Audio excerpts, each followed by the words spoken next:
Hey guys, welcome to Massive Iron Live. I think I'm alive. I feel kind of alive. I feel pretty dead, to be honest with you. Not doing too well.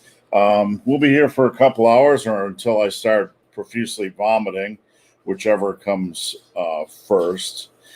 Feeling a little bit rough today. I woke up at about 3 o'clock with some kind of stomach bug or food poisoning, and I was just upstairs for about a half an hour trying not to toss my guts. So I'm hanging in there, feeling about 20% better. Enough of my story. We'll be on for a couple hours. Post up your questions, diet, training, nutrition, supplementation, off topic, whatever you want. I need to trim the beard. It's getting a little bit furry. So before we dive in, the question of the day is, who is this guy? You're getting good at that, Steve. You're figuring out the reverse nature of the cameras. I still screw this up every week. Like I'm on this StreamYard platform multiple times a week, and I still get it mixed up every time I go to do something on here. I don't know how to make Anyway, my name is Robert Chinetsky. I'm a supplement engineer. I am a writer, researcher, consultant for sports nutrition brands that does ingredient research, formulation, and on the consumer side of things, I do some consumer advocacy, helping people watch out for the charlatans, the people that are trying to pull you over and sell some snake oil, help you guys avoid wasting your money on useless ingredients like glutamine, arginine, things like that. And I'm Steve's co-pilot on the Massive Iron Insider. Yep, you're going to be taking over today if I get sick. So if I run off, if I just like completely disappear, it's because I'm dealing with a stomach bug or food poisoning or something. So feeling like absolute crap today. So guys, we'll be on for about 2 hours. Post up your questions. Let us know where you're from, how you're doing, and if your gyms are open. I'm getting crazy things every single day. From clients. Some gyms are opening, some gyms are closing. I never know what to expect when I wake up. So anyway, looks like YouTube's a little bit slow to let people know today. I think we only got 11 people. So let's dive right in. And guys, just before we dive in, if we miss your question, nearly every week on this sucker, somebody's posting questions and we don't see them. So we're not avoiding you if we don't respond to your questions. Simply post it up again. And if not, just hit us up on Instagram at Ben the Barman or the Supplement Engineer. And this beard, man, this beard is getting like soup. This is about the longest I get.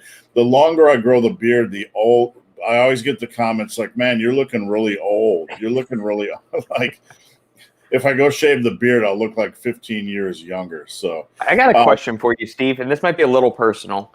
Does Fiona like the beard? Because Sandy has always been adamant she does not like any kind of facial hair on guys. Now, I've never had the desire to grow anything, partly because I'm a baby face. Like, it would take me 15 years to remotely look like you. Right. So I only have to shave, a couple of times a week. My dad had a mustache for the longest time. As did my uncle. My grandpa never did, but Sandy was always adamant. She said, "I never ever." She said, "Even if you could, Robert, I wouldn't want it." So it's a good thing that I can't really grow facial hair, or not to any meaningful extent. But how does Fiona feel about that? She likes it. I mean, I think you'll find once you get into your 40s, most women like beards. Mm-hmm. I don't know. Like as women mature, they tend to like beards, and they tend to like their men a little bit bigger and more rugged. Does that make sense? Yeah. So she like she would rather have me keep it like this and look like 15 years older.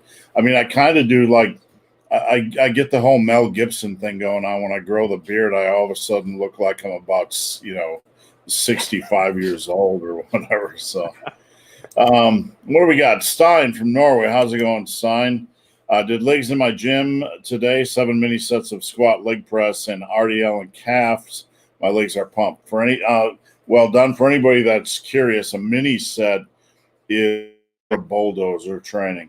So if you're not familiar with that, you can Google bulldozer training. You shouldn't get anything profane or pornographic. I would hope not. But you can also check it out at my book, The Muscle and Brawn Archives, which is available at the website above my head. Yeah. Make sure you type in bulldozer training workout program, because if you just type in bulldozer training, like the first 10 results on Google are all like actually training to learn how to work a bulldozer or some other kind of It was heavy always operating machinery. it was always my goal to overtake that and to actually be number one. Made it. What do we got? Stein said, also lowered my calories by 200 this week after 2 weeks of no weight loss. Yeah, if you're not losing weight, 200, if 200 doesn't cause some water loss, you might want to dump that, by Monday, you might want to dump that by another 200. I look leaner, but why don't the scale move? Usually, I'd like to hear what you have to say about this, Robert, but I've run into this before where people have regulated their calories and they'll tell me I look leaner, but the scale's not moving. And usually what I think is going on, and I'd like your opinion here, is that they don't actually look leaner. They just feel less bloated and they feel a little bit better. So therefore they kind of feel leaner. What do you think, Robert? Am I off base here? No, I think it could be that. It could also be that, hey, maybe you woke up in the morning, you're not holding as much. So, as you drink fluids throughout the day, your stomach kind of gets distended. You'll have that bloated look. You'll look a little bit more puffy. First thing in the morning, though, after you go to the bathroom, your stomach's a little leaner, but there might still be some underlying inflammation in your muscles from your your training session the day before. So maybe you're holding a little bit more water in your muscles and less in your midsection. So that may give the appearance that you're leaner as well, while making you look more muscular since you're holding more water in your muscles. And that could be why the scale weight is staying the same. So if anybody's tuned in late, I feel like shit. I feel like absolute crap. Got up at like 3 o'clock this morning with a stomach bug. Haven't slept. Was spent like 20 minutes trying not to vomit. Told my clients I'll be back when I'm alive, and then went upstairs and I'm feeling a little bit rough. So hang with me today. All right, what do we got? BKS Gaming. Hello, thanks for tuning in. And Stein, we got you back on there again.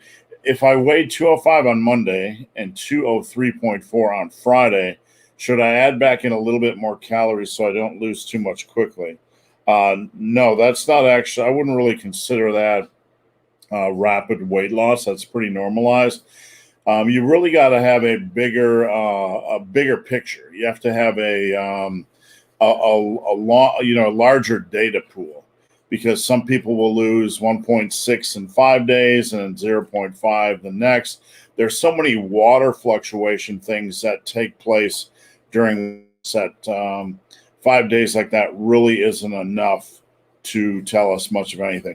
Now, Robert, when it comes to weight loss, it's a mental thing, the water fluctuation in the human body.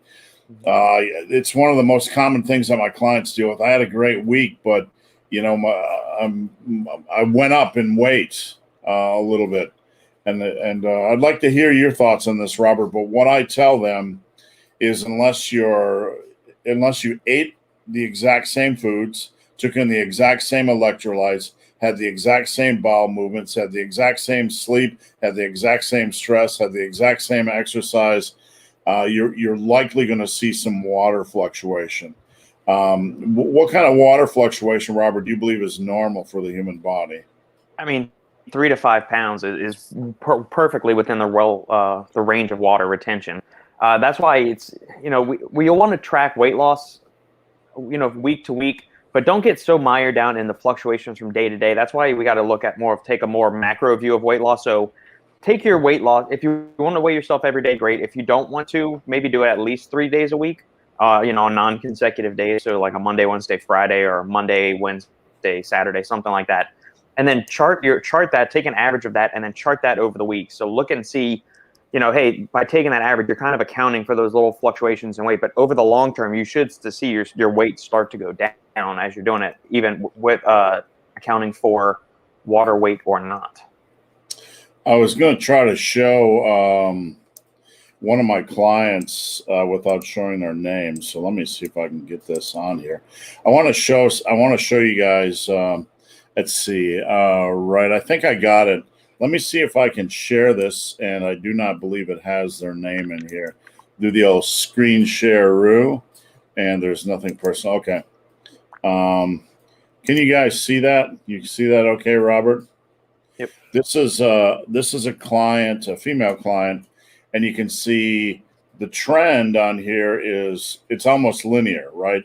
If you look at the heart of this this path, it's extremely linear, but it's up, down, up, down, up, down, up, down, up, down. Those are that's normal. That's the water fluctuations you're going to see over a period of time when you're measuring your weight.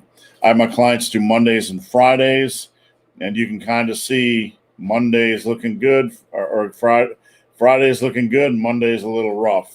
You know, that's kind of the normal trend for people. But a lot of this is water fluctuation. But again, if you just look at the heart of this graph, it's almost perfectly linear. So let me get rid of that. Pork Meat, what's going on, Pork Meat? Thanks for tuning in. Our favorite wingman back from Georgia. It was a little bit weird last week, Robert, because I had to speak nonstop for an hour and a half, and I wasn't used to that. And without you chiming in, no one was asking supplement questions. So we had a brisk, I think, hour and 35 minutes last week. Yeah, I missed it. I did not enjoy not being on for our weekly chat. So look forward to those every week. And so I was in the midst of a 14-and-a-half-hour drive back from Georgia. Now, before we get into the next question, in this day and age of COVID and never knowing what is going to be around the corner when it comes to a local business and mask requirements and, some local COVID Nazi trying to club you at a gas station for not wearing a mask. Did you run into anything unusual or unexpected during your journey across the states? Yes. Georgia is leading the way in freedom, right behind Florida, compared to Austin, at least. You drive around Austin, there's billboards saying, get tested, 15-minute rapid testing, get your vaccine, mask up, show others you care. I'm thinking, fuck that. Fuck all of this bullshit. You drive into Mississippi. Mississippi apparently has a larger AIDS problem than COVID problem, because instead of seeing COVID billboards every 50 miles or so down the highway, you see, know your status. Did you get tested for HIV? What's your HIV status? I'm thinking, how rampant is HIV in Mississippi? What is the STD proclivity of the state there that is just these massive billboards? And then Alabama, I just kind of drove pretty much straight through Alabama. And then Georgia, wonderful, wonderful northern Georgia. No signs up saying you have to wear a mask to enter our business. I went into some restaurants, not even the servers were wearing masks. People were just walking around. Like, there were a few people walking around in them or whatever, or when they walked into a restaurant, they did. Nobody told me a goddamn thing about a mask. The real estate agents we were working with, they weren't wearing them. And they even said at the beginning, hey, because they both have parents that are in their 70s. And they said, initially we were doing this, but they said, we got COVID a couple weeks ago. We were doing the social distancing. We were wearing the masks, doing all this bullshit. And then we got it. And they said the flu was worse than the symptoms we had to deal with COVID. And so Georgia was wonderful. Northern Georgia. I wasn't in Atlanta. I'm sure Atlanta's a clusterfuck of epic proportions, kind of like Austin is. But wonderful northern Georgia in the Blue Ridge Mountains. Everybody's living life normally there. So I told Sandy when I got up there, I said, honey, we had a good run. I'm not coming back home. This is really nice up here. I was staying out in a cabin with a little creek next to it and everything. Man, it was I got some great work done there. It was nice to just unplug from everything. I mean, I'm pretty unplugged for most stuff outside of like the lives you and I do and the live Sandy and I do the podcast and whatnot. But no other noise. It was just being out in the woods with a little creek behind my thing. I went outside and did some Rocky IV training, picked up some logs, did walking lunges with a log across my back, and did some other shit like that. Pull-ups from some tree branches. It was wonderful. And then, I came back to Austin last Friday, and then the shit show ensued. Well, I'm curious, because mental health is something we occasionally talk about on this channel. And I'm curious if anybody else, goes through the same thing I go through. Like here in Ohio, you never know what to expect when you walk the store. Either somebody's going to follow you around, or or it's just normal. Like that's what I was going to say. I walked into a Walmart. Like, I went to go pick up some stuff for like food for me to have at the cabin. Even I expected Walmart to be like on lockdown because I've heard some of the stories you told me about. I walked Right. right in there. The lady at the front just looked at me, waved, and there were a ton of people just walking around the store without masks and everything. It was wonderful. Thank you, Georgia, for reinstating my faith in humanity. Thank you. Yeah, well, Walmart actually put me into my PTSD mode because we were out for a little background story for anybody watching that gives a shit. We were out running and we had to stop at a different Walmart to pick up something. My wife had to get something, a zipper or whatever for a sewing project. And we didn't have masks or anything. Normally we stuff them in our pocket, just in case the store requires it, because we generally don't wear them unless the store is like you got to wear them, which is pretty rare around here. But they chased me down and were calling the police and kicked me out of the store. They didn't even ask if I had a mask, go on the mask. So anyway, I got a little PTSD. I don't really know what to expect when I walk into a store around here. Yeah. All right, back to the program. Let me kick my heater on here. Will deadlift socks help me from bleeding on my front lower legs? Probably. You can still get scrapes through your shins. I've never stood that close to the bar for that to be an issue. There's a lot of advice on the deadlift where basically, they want you to be like 2/3 of the way under the bar and whatever. And I find for the average individual, that's completely unnecessary. Usually about half or 40% of the way under the bar. There's a balance point for everybody. And this is a little bit off topic, but if you're too far forward, your weight's too far forward over the bar. And, it can be not as leverage friendly. So when you're using that, when you're listening to rules about how deep your feet have to be under the bar, know that there's some leeway there. My feet are usually 40% or 50% of the way under the bar, and that's where I start. So back sock things, if you're absolutely buried and dragging it up your shins, I think you're probably a little bit too close. But I've only had that happen once, so that's just my opinion. I'm sure somewhere out there, Ripito said otherwise, and I'll get some hate comments, but fuck y'all. Can I interject a question, Steve? Sure. I got one. A buddy of mine from New Orleans named George sent me a question and asked if I could ask it on the live for us today. Sure. It says, do the shoulder muscles require heavy weight to grow? Since it's a small muscle, it gets taxed easy with heavy weight and causes tenderness in the tendons. Should he keep banging away with the heavy weights, or can he get equal good growth with lighter weight and using like the 15 to 20 rep ranges? I mean, that lightweight's going to turn into heavyweight real quick. The issue I have with shoulder training and rep work in specific is that the shoulders seem to be, from my experience, and this is not a rule. This is just something I've noticed, that the shoulders seem to lack the same degree of muscular endurance that, say, the chest, the arms, or the quads have. Some muscle groups just seem better at endurance.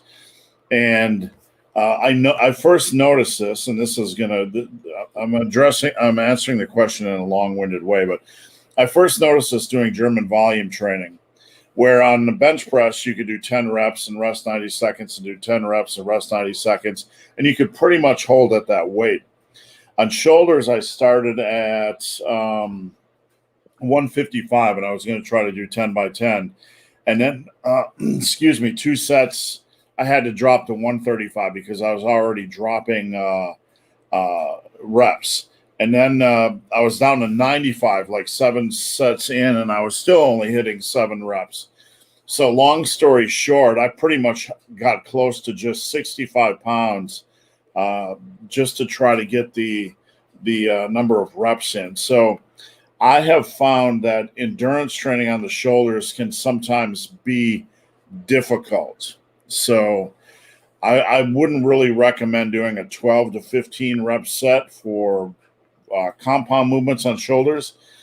if you want to I'd rather see you get in some volume and have some kind of a progression approach that involves volume. Like if you're going to go that route, do 6x6 or 6x8, or like I advocate, use 2 exercises for two compound movements for shoulders, maybe 3, maybe 4 sets apiece, and don't keep the reps high. It doesn't have to be heavy, but I don't know. Yeah. I just find it hard to do endurance work on compounds on shoulders. Can you do it? Absolutely. I'm gonna throw another grenade at you.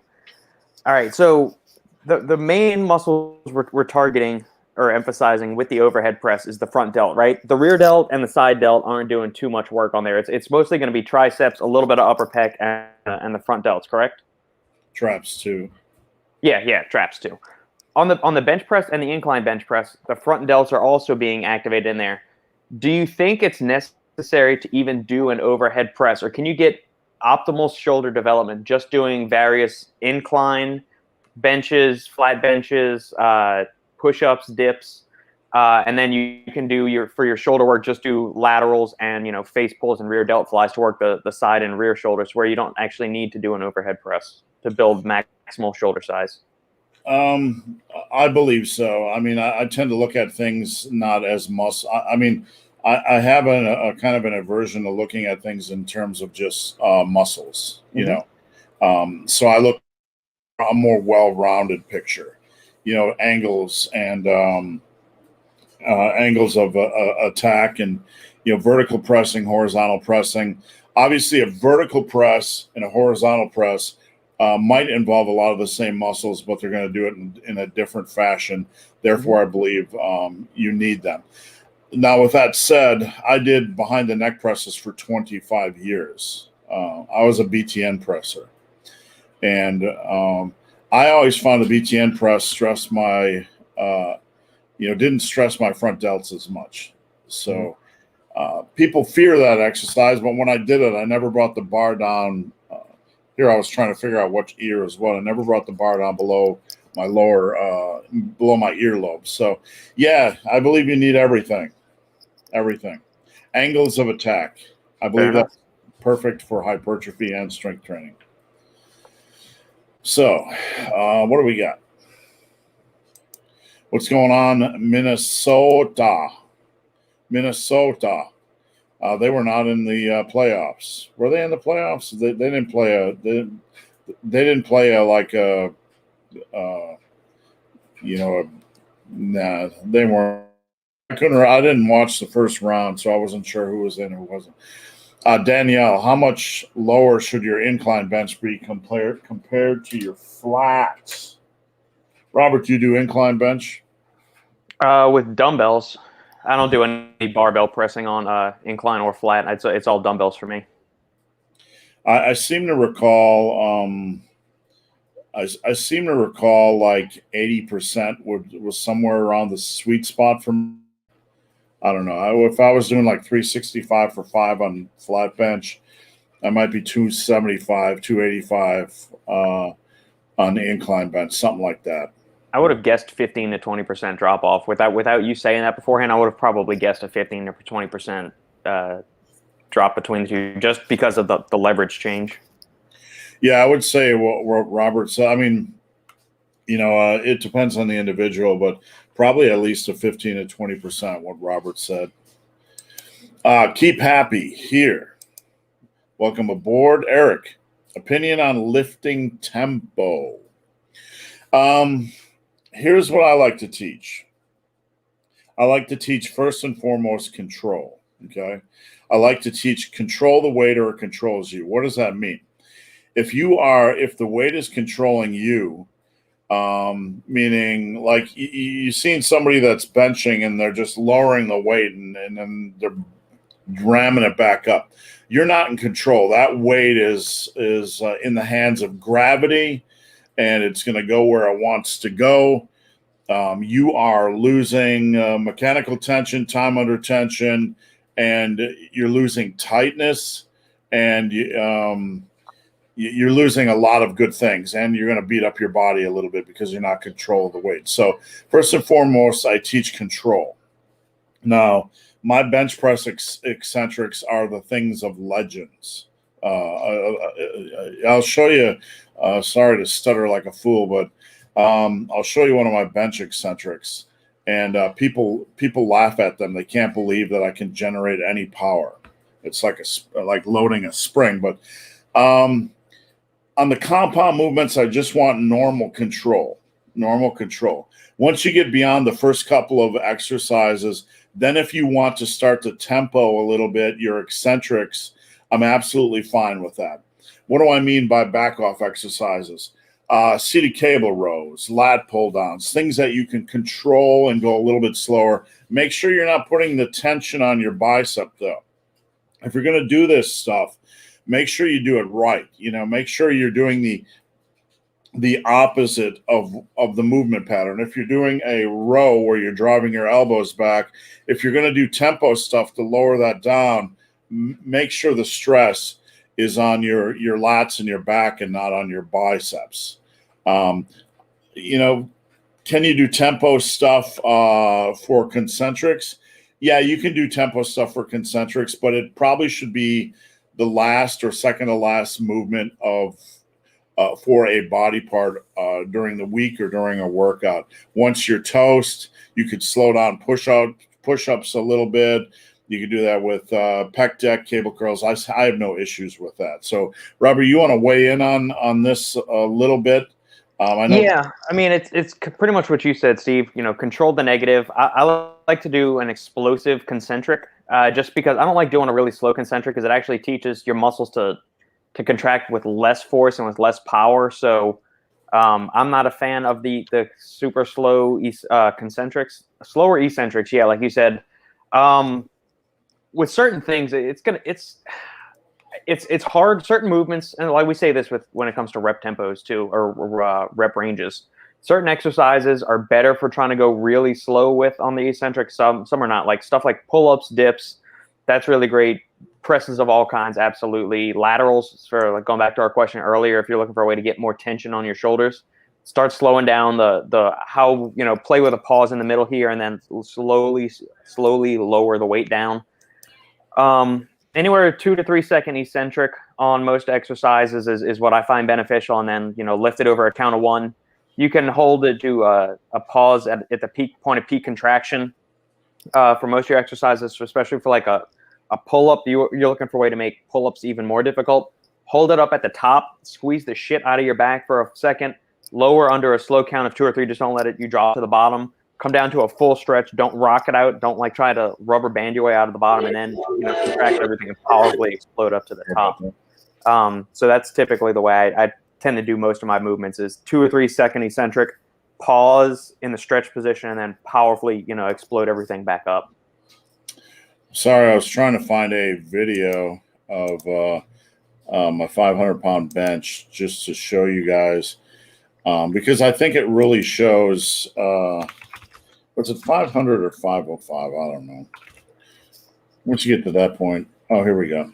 It's 380 plus 120 pounds in chains. So I'm going to pull this sucker up and I'm going to share it.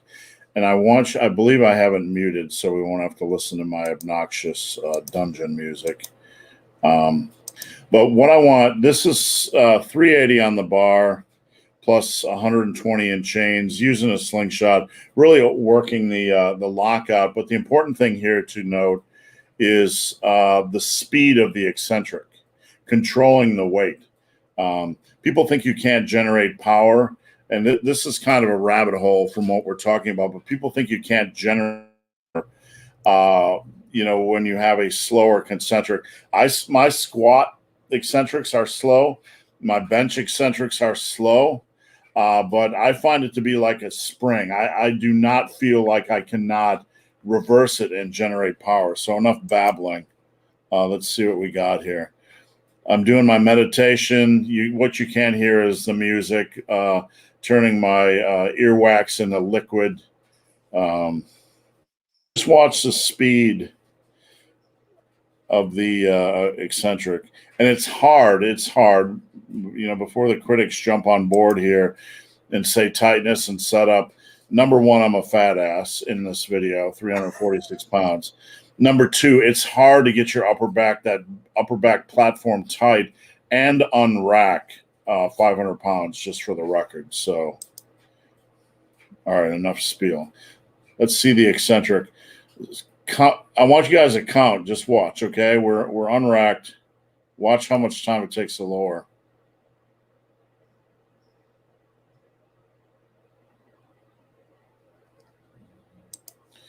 I don't know. It felt like 5 seconds to me. Yeah, it was like a good solid 4, 5, 6 seconds on that lowering.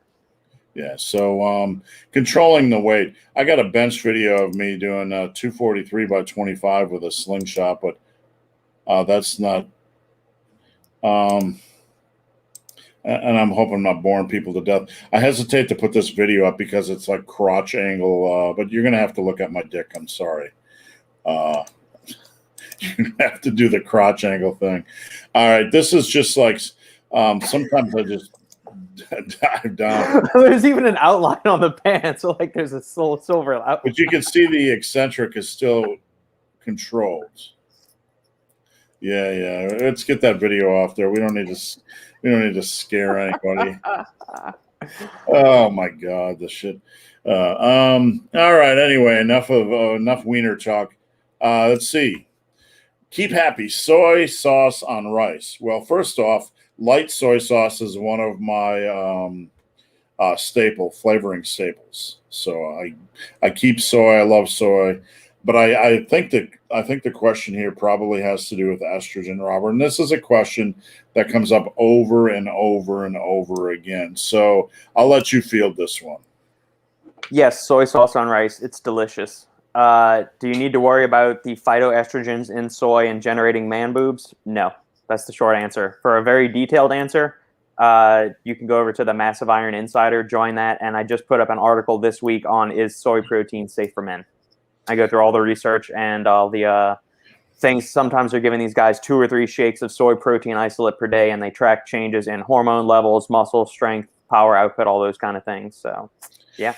So I'm not aiming this at the OP original poster, Keep Happy, but just as general commentary, Robert, that I find it interesting that people are extremely paranoid about, estrogen and things like soy, but there's not an equal paranoia about the impact on estrogen that their general diet is having, with over, food additives, preservatives, overabundance of calories. I know, Robert, I have a good friend that is a cancer surgeon. She's a breast cancer surgeon, and we talk about the impact of estrogen on cancer, which is a big issue, but we talk a lot of it in the context of diet.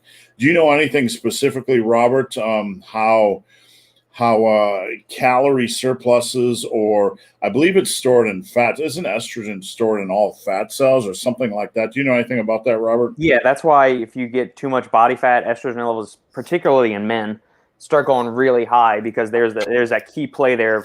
There's a link between adiposity, so the amount of fat tissue you have on there, and estrogen. So that's why you start to see things like man boobs and all things like that. The fatter you get, the more estrogen that goes in there, and testosterone also starts to go off a cliff even harder and further than it was beforehand. So for those of you that are paranoid about things about soy, I mean, I'm not diminishing the question, but we need to have an equal, if not much greater, fear of our body fat percentage. Yeah, it's plus a lot of the supplement companies. I'm going to say this to a certain extent too, and fitness influencers, tend to overstate just how bad these phytoestrogen sources are. I mean, you'll find them in vegetables and stuff like that. It's way overblown. The amount that you would have to eat to even approach some kind of physiological significance is such beyond the amount that you would consume in a day that it would be absurd. I'm not just saying that there's not estrogenic compounds in the things that you were talking about, Steve, pesticides, herbicides, all this other shit, all these other environmental factors.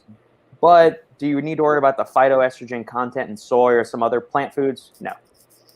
So, Robert, here's an oddball question for you. Okay, like 2 things that a very similar concept is that if you exercise for too long, or if you exercise using a bro split, that you're going to have cortisol issues. And I've seen the cortisol since I've mentioned body part splits starting in January 1st. I've seen so many references to cortisol. So it's kind of the same thing here. The fear of estrogen and the fear of cortisol, it's almost like the body is viewed as a super fragile, hyper fragile entity. And I'm going to toss you a curveball here, Robert, but, is there any reason to fear cortisol in exercise? And I know where a lot of this is coming from. Christian Thibodeau over at T Nation puts out, it seems like, a cortisol article every other week or something about saying, hey, make sure you keep short training sessions really short. You got to watch out for cortisol because it's this really bad boogeyman. He's a phenomenal coach, like a phenomenal strength, power coach, and all of that stuff. I think he's a little bit hyperbolic in his discussion of cortisol to a certain extent. Cortisol, we always have this negative view on it, but it's a stress hormone. So it is the hormone that our body kicks into gear when we're threatened. So back millennia ago when we were getting chased through the wilderness by a tiger, cortisol is ramped up because it starts mobilizing energy stores from the body. So it mobilizes, it causes the breakdown of glycogen to get glucose into the bloodstream, oxidizes fatty acids, causes, adipocytes to release fatty acids into the bloodstream to start metabolizing that, providing that as a substrate of energy.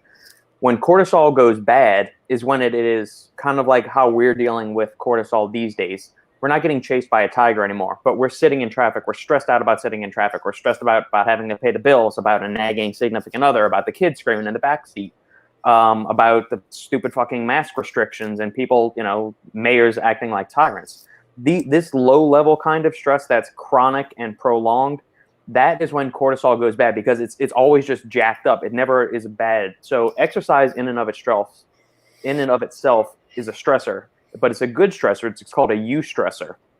And what it does is it ramps up cortisol levels, but then it goes back down and it goes back down to its baseline level. When we have this chronic lifestyle stress, cortisol just goes up and it just keeps hanging out here forever. And when that goes on for too long, it starts to wreak havoc on your physiology in ways you really don't want it. So you're hungrier, you feel less satisfied from meals, energy metabolism, it starts to become disrupted. Fatty acid oxidation is impaired, protein synthesis is impaired, muscle protein breakdown is accelerated, mood goes off a cliff, cognitive and physical performance goes off the deep end, insulin sensitivity is worse, sleep comes worse, and that just compounds everything. So if you are chronically stressed due to lifestyle factors all the time, yeah, cortisol is the big bad boogeyman. Companies want you to believe it is. But if you're just training for an hour a day and outside of that, you're living a relatively normal life, you're not super stressed, then you don't need to worry about cortisol. And I would say, if you're going to look at a workout in its totality, what do you have, like 20, 22 sets, including warm-ups for 30 seconds? You're looking at like 11 minutes of actual exercise. So you got to factor that in as well. If you're going to do a lot of high volume, I'd be more concerned. But these days, time in the gym doesn't mean anything to me. If you're spending longer than an hour and 15 minutes in the gym, I made a video about this yesterday. I believe it was yesterday, basically saying, how to know when your workout is broken. If you're spending more than an hour and 15 minutes in the gym, you're probably doing too much junk volume anyway. So, yep. What do we got here? Okay. Wait, we got Punxsutawney Phil. That is a first. We have a celebrity in the house, Punxsutawney. Thank you for joining us. And we're probably going to have, what is it when he sees his shadow? Groundhog Day? What's that? Groundhog Day? Yeah, but how many more weeks of winter? 6 more weeks of winter. Yeah, so I believe if he sees his shadow this year, we're going to have 6 more years of COVID masks. Mr. Butters and Fiona. Hi. Yes. Yeah, Mr. But Butters. he's sleepy. Just like Daddy. Come on, say hello. He's like, I don't want to. Peanut's trying to stick her nose in there as well. I'm not lifting you up today, Peanut. All right, we got a pull-up question. Body weight pull-ups for muscle gains or just warm-ups? First off, there's 2 types of people. Those who can do pull-ups and 99% of the rest of us that can't. So if you can do them really, really easily, body weight pull-ups, you could use them as a finisher, like in a block set type of thing, context. Though, anything that involves the biceps, I'm a little bit leery about doing that, overdoing it. But once you get to that level where they're super easy, I would probably recommend more microloading the weight rather than using them for warm up. I mean, what are you going to use a pull up for? A warm up for a lat pull down? It's usually the other way around. So, what are your thoughts, Robert? Yeah, I mean, I would like to see some video of his pull up sets. I mean, very rarely do you think push ups can be a warm up exercise. Pull ups, that's. I mean, unless you're like one of these little 130-pound guys that can do 6,000 pull-ups, and that's sure. But there's so many advanced variations of pull-ups that you can get such muscle-building benefits without even having to add in any kind of external loading that I don't see ever maxing at the pull-up as far as its muscle-building potential, body weight style. I mean, you can do archer pull-ups, you can do levers, you could do 1.5 reps, you can do super slow eccentrics, you could do V pull-ups. What else? Commando style pull-ups, one-arm assisted pull-ups. Without underwear on, Robert? Just to yeah, you could do that. Or I mean, I think commando is like you have one hand over, one hand under like that, or you put them real close together. In my day, commando went going. Well, I haven't tried that. Maybe that's the secret. That it's that's where the bottleneck is. I just need to get the underwear off, and then my pull-ups, I'll be able to start doing 20 of them per set.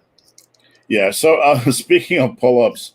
I believe it was within the last week, 10 days, I posted things you never need to do on Instagram. I made a post, things you never need to do in the gym, and one was low rep pull-ups. And you're always triggering somebody. But, low rep heavy pull-ups, in my opinion, are really stupid. It's an ego thing. But then again, I'm not picking on the pull-up. I'm only picking on it because a lot of people like to do low rep, 3-4 rep heavy pull-ups, but it's no different than trying to do a 3 or 4 rep seated cable row. What's the point? What's the point? Yeah, or a 3 rep dip. That's just asking for an injury. I mean, there serves no purpose. It's like these dipshits that put 72 plates on their back and see if they can do a push-up. Like, that's good for a circus act, but it's not good for training. Exactly. All right. RTF Hawkland. How many sets? I was trying to figure out if Mr. Hawkland had a selfie stick that went all the way up to the moon in that picture, or if he was washing a window. Because, the further away that selfie stick gets away from your body, the thinner you look. So he might actually be 700 pounds. Just kidding. It's just humor, kids. How many sets per muscle group per workout? We seem to get this every workout or every live. How many sets per muscle group per workout? You got to look at things in terms of a weekly amount of volume, and then you divide it up for frequency. Israel says 4 to 12. You could probably get 4 sets. I don't like the workout thing, because there's too much wiggle room in there, right? But 9 to 15 is a good range for major muscle groups.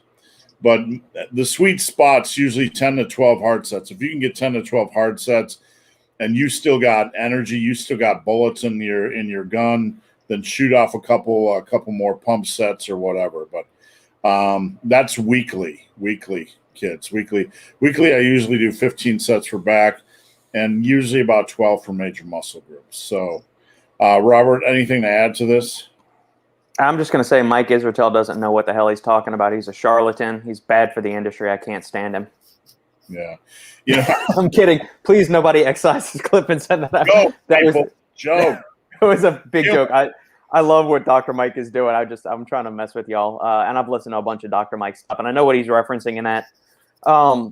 There's a minimum threshold for the amount of sets you need to do for a muscle group in a given workout to just kind of ramp up protein synthesis to just any meaningful degree. And I believe he said that base number is between 2 or 3 like really hard sets, and then upwards once you hit, greater than maybe 10 or 11 sets for a given workout for a given muscle group, like you've kind of maxed out the potential to stimulate protein synthesis. Like doing above and beyond that, you're not getting additional muscle building benefits. Like you've already reached the threshold for that. So 10 hard sets per muscle group as a max in a workout, and then go do something else. Go on to, like, so if you're doing chest and triceps in a workout, don't do 48 sets for chest and then another 48 sets for triceps. Do 10 to 12 sets for chest, and then, go do 6 to 9 sets for triceps, and you'll be good. So people ask, hey, big, hairy, ugly dude, why do you generally do pump work or drop sets or whatever finishers at the end of a workout? Well, what Robert said, with kind of being capped at 10 to 11 sets, obviously that's a general statement and not a rule. Correct. But there is, hypertrophy is a very complex thing. And there's always been some hint of research that pump work is not a bad thing for hypertrophy. It might be a little like the sprinkles on the icing on the cake. So if you're kind of at that 10 to 11 set mark and you got a little bit of energy, I find finishers to be great. There's very little downside, very little risk. So that's why I generally tag those on at the end of a program. Ryan is an insider. Thank you, Ryan. Can I use T-bar rows as my major row? Absolutely. Dumbbell rows later in the week, or do I need a barbell row? I'm going to be honest, and Robert, you weigh in. Barbell rows are my least favorite big hitting row. I'm not saying they're not effective, but they're my least favorite. So do you need barbell rows? No. Robert, go ahead and jump in. I would echo those sentiments exactly, Steve. T-bar rows, chest-supported rows. You could do landmine rows, meadows rows, dumbbell rows, every kind of row possible. I like to do like the chest-supported row versus like the standing T-bar row. Like if I have a chest-supported T-bar row instead of a standing T-bar row, I tend to like that a little bit more because that removes the low back as being a limiting factor in the movement. And you can also, it avoids the cheating and the kipping and, hip herky-jerky that goes on sometimes when people are trying to muscle up more weight than they actually can. One thing I'm becoming a real big fan of is doing hex bar or trap bar rows. Yeah. I am finding the neutral grip combined with the fact that the weight's a little bit more towards the center of your body, making it more lower back friendly. I never do barbell rows anymore. I only do hex bar rows. I love them. I'm a big fan, and I advocate them to anybody that has a hex bar. I'd actually like to see more hex bars in gyms just so we can use variations like this. T-bar row is a big hitter, and dumbbell row is a big hitter. Even for cable exercise, seated cable row can be very impactful as well. And Robert named some other ones. One thing I'll put out as food for thought is that a lot of times in programming, when I have clients that have limited access to equipment, they're not at a gym, what we'll do is they might do a dumbbell row, a T-bar row, a barbell row, and at the end of a workout, we'll do like a 2-arm dumbbell row or chest-supported row where it's more focused on controlling the tempo, less on weight, more on mechanical tension, time under tension, a different type of stimulus. So just some things to think about for those of you trapped at home with limited equipment. Fabien, hello from France. Robert, collagen peptides for joint health. Yeah, I would recommend them. You can either go for the actual like hydrolyzed collagen peptides, or you can go for something like a UC2 collagen, which is a type 2 collagen. It's a smaller dose. It's a 40 milligram dose that has been shown to kind of ramp up the body's endogenous production of collagen, which is going to help all the joints, ligaments, connective tissues, plus your hair, skin, and nails too, since collagen is the main structural protein of the body. So anything that uses every kind of structure that you have, every kind of tissue is made of collagen to a certain extent, or collagen is going to be a contributing factor to its development. Get some hydrolyzed collagen peptides. 20 grams is about the serving size that you want to do, and most of the research uses that. Take it once or twice a day. And if you need any decent brands, you can go for the Vital Collagen, or what is it called? Vital Protein or Vital something is fine. Bomar Nutrition makes a good collagen protein. One Up makes a really good collagen protein as well. So any three of those will be solid choices for you. I just want to say the questions have been real good today, guys. I appreciate it. Continue with your questions. We'll stay on as long as you have them. If we miss your questions, head over to Instagram at Ben the Barman or at the Supplement Engineer. We also have a Massive Iron Insider. I'm going to be revamping that a little bit to have more features. And what I'm going to start, we have Patreon, Robert. We have Patreon, which people use. And they generally have the different tiers of support. Well, I was thinking of doing kind of the same thing, not using Patreon, of course, but for those that are insiders, giving them away, giving them something each month, be it a T-shirt, an ebook, or something as being part of the insider. So stay tuned for that. It's a little bit off topic. What do we have here? Mad Evils. You know what? You're a longtime supporter, and for the longest time, every time I saw your name, it was Maidesville's. My brain just could not process it correctly. When getting stronger on a lift, how do you know if it was due to gaining muscle or if it was due to getting better at the other exercise? The only time you're going to have like you're going to have a non-muscular adaptation or improvement at that lift in general is the neuromuscular adaptation that comes at the early stages of lifting. Beyond that, some of it could be technique, but we're talking more about highly technical lifts, like Olympic lifts. If you're at the sumo deadlift, which is a little bit more technical, it's more of one of the more technical barbell lifts, and I hesitate to use technical and barbell in the same sentence. When it comes to muscle building, but there's a little learning curve, with that. But, after your first couple of months in the gym, everything's pretty much muscular. Robert, what do you have to add to that? Pretty much everything that you said, Steve. I would say maybe if you're coming off of a deload and you're changing some exercises that first week or two, if you're getting stronger, I would say that's going to be more neurological adaptations than necessarily getting stronger. So say for your first mesocycle, you were doing flat bench, then do an incline dumbbell bench. And then for your next cycle, you went to incline barbell bench and then flat dumbbell press. If you're able to add like 10 to 20 pounds to your incline barbell bench the first couple of weeks on starting out that second mesocycle, that's going to be mostly neurological adaptations, at least just in my experience and, some of the things I've read and come across. So anytime you're changing up exercises that first week or two, it's going to be more neurological adaptations. There's going to be some muscle gain in there too, but it's going to be primarily neuromuscular changes. And then as you get deeper into that training cycle, it's going to be more muscle and then less just neurological adaptations. So, Robert, I'm going to go off the rails here. I'm going to backtrack a little bit because we were talking about Dr. Mike. But, I don't normally reference a lot of folks on my channel like Dr. Mike and who have I been referencing lately? Schoenfeld?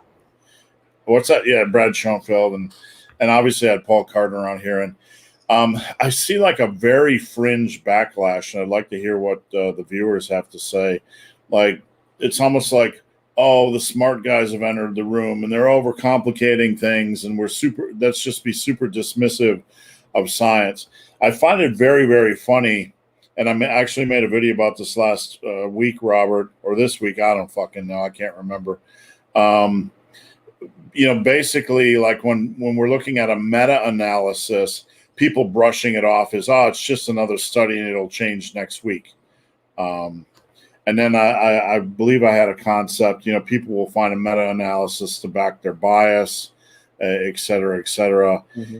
When it comes to these meta-analyses of lifting, Robert, is there bias built in, like from Schoenfeld, or what would gain? I mean, is Schoenfeld one way or the other when it comes to hypertrophy?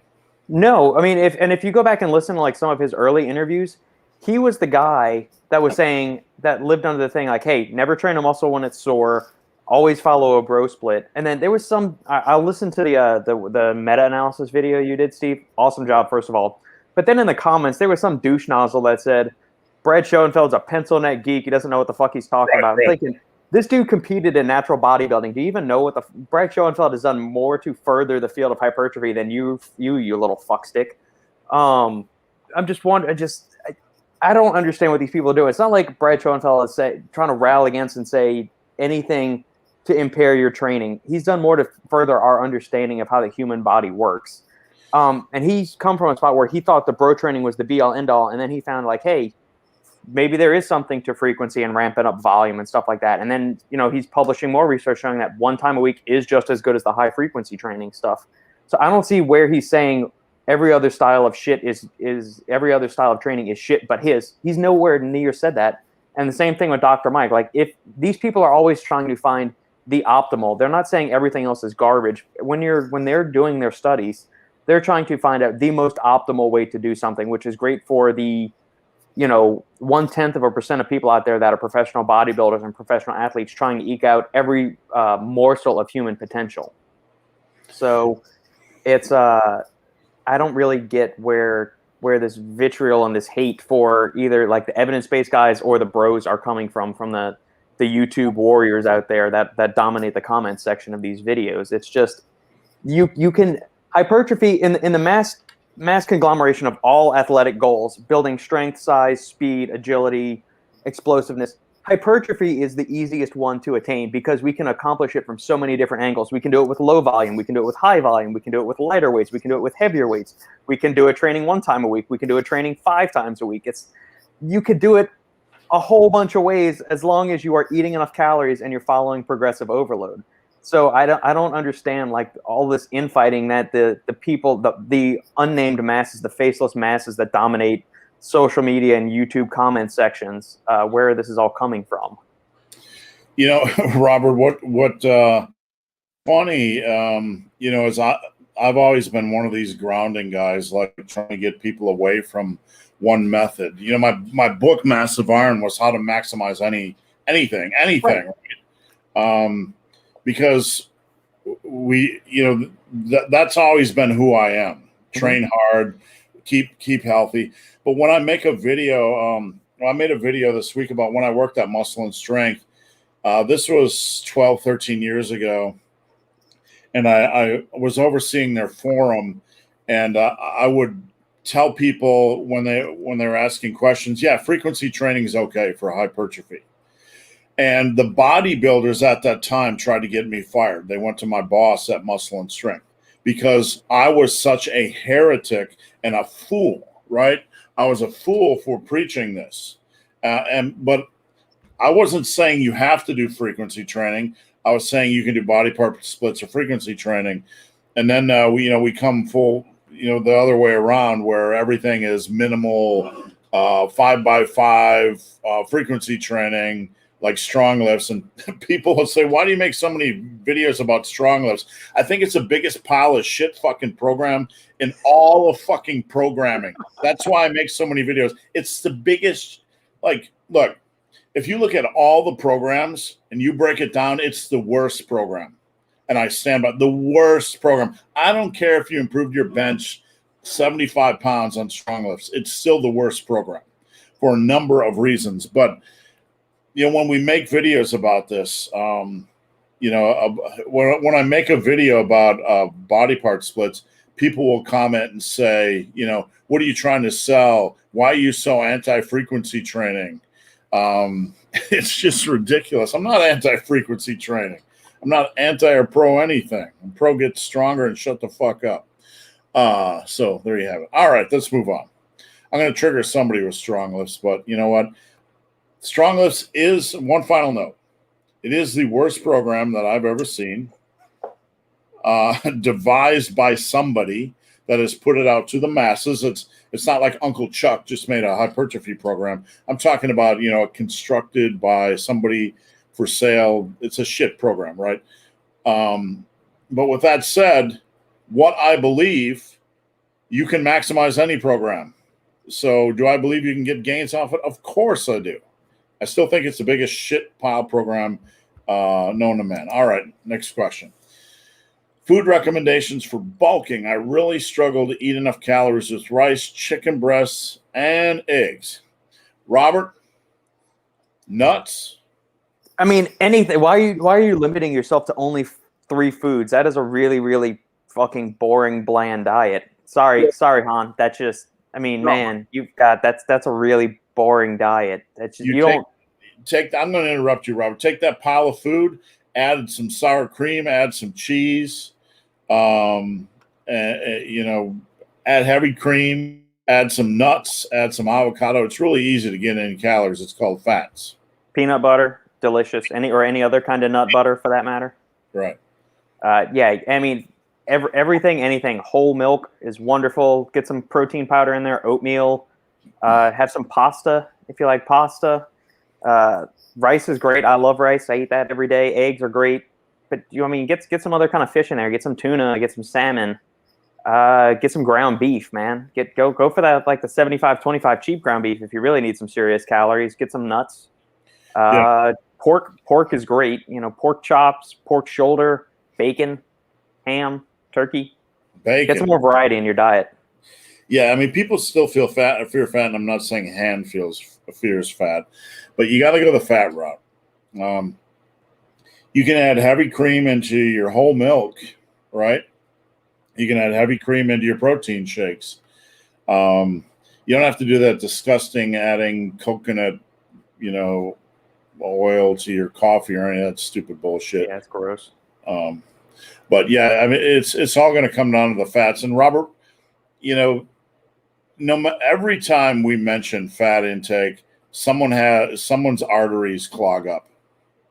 Not from the fat intake, but from fear. So just as an endpoint, what can you tell those that are like, man, you can't eat fats, clog the arteries, whatever? You need a base level. Fat is an essential macronutrient. So you have to get in a certain amount of fat each day for just general health, wellness, hormone production, joint health, cognitive function. I mean, every one of your cells is a phospholipid bilayer. So fat is part of every cell in your body that makes up the outer protective membrane of your cell. Your brain is also 60% fat, I believe, too, is the last estimate. Or I'm trying to remember if that is what it is. You need fat, basically. It's also needed to absorb minerals and vitamins in the GI tract. So at a bare minimum, you want to get 0.3 grams per pound of body weight per day. So if you weigh 100 pounds, you want to get at least 33 grams of fat. You weigh 200 pounds, at least 66 grams of fat per day. You can go more. And most people, coaching wise, I have them somewhere between 0.3 grams and 0.5 grams per pound of body weight. And then you can have 1 gram a pound per protein per body weight. And then the rest I'll shuttle to carbs unless they like more fat in their diet and less carbs. And we tweak from there. You do not need to fear fat. Fear shitty fats like the kind that's in fried food and processed packaged crap at the store. But don't worry about good sources of fat like avocados, olive oil, butter, heavy cream, cheese. All of those are good. Nuts, seeds, all that good stuff. All right, thanks, Robert. For anybody tuning in late, the reason why I look like shit is because I was up at about 3 o'clock. Because I'm old. I was up at 3 o'clock with some kind of stomach issue, and I'm starting to feel a little bit better other than my lack of sleep. So, Robert, the next question, let me just segue into it with this.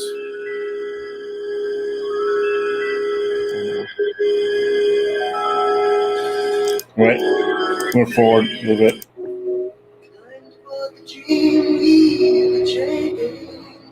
Dreamweaver. All right.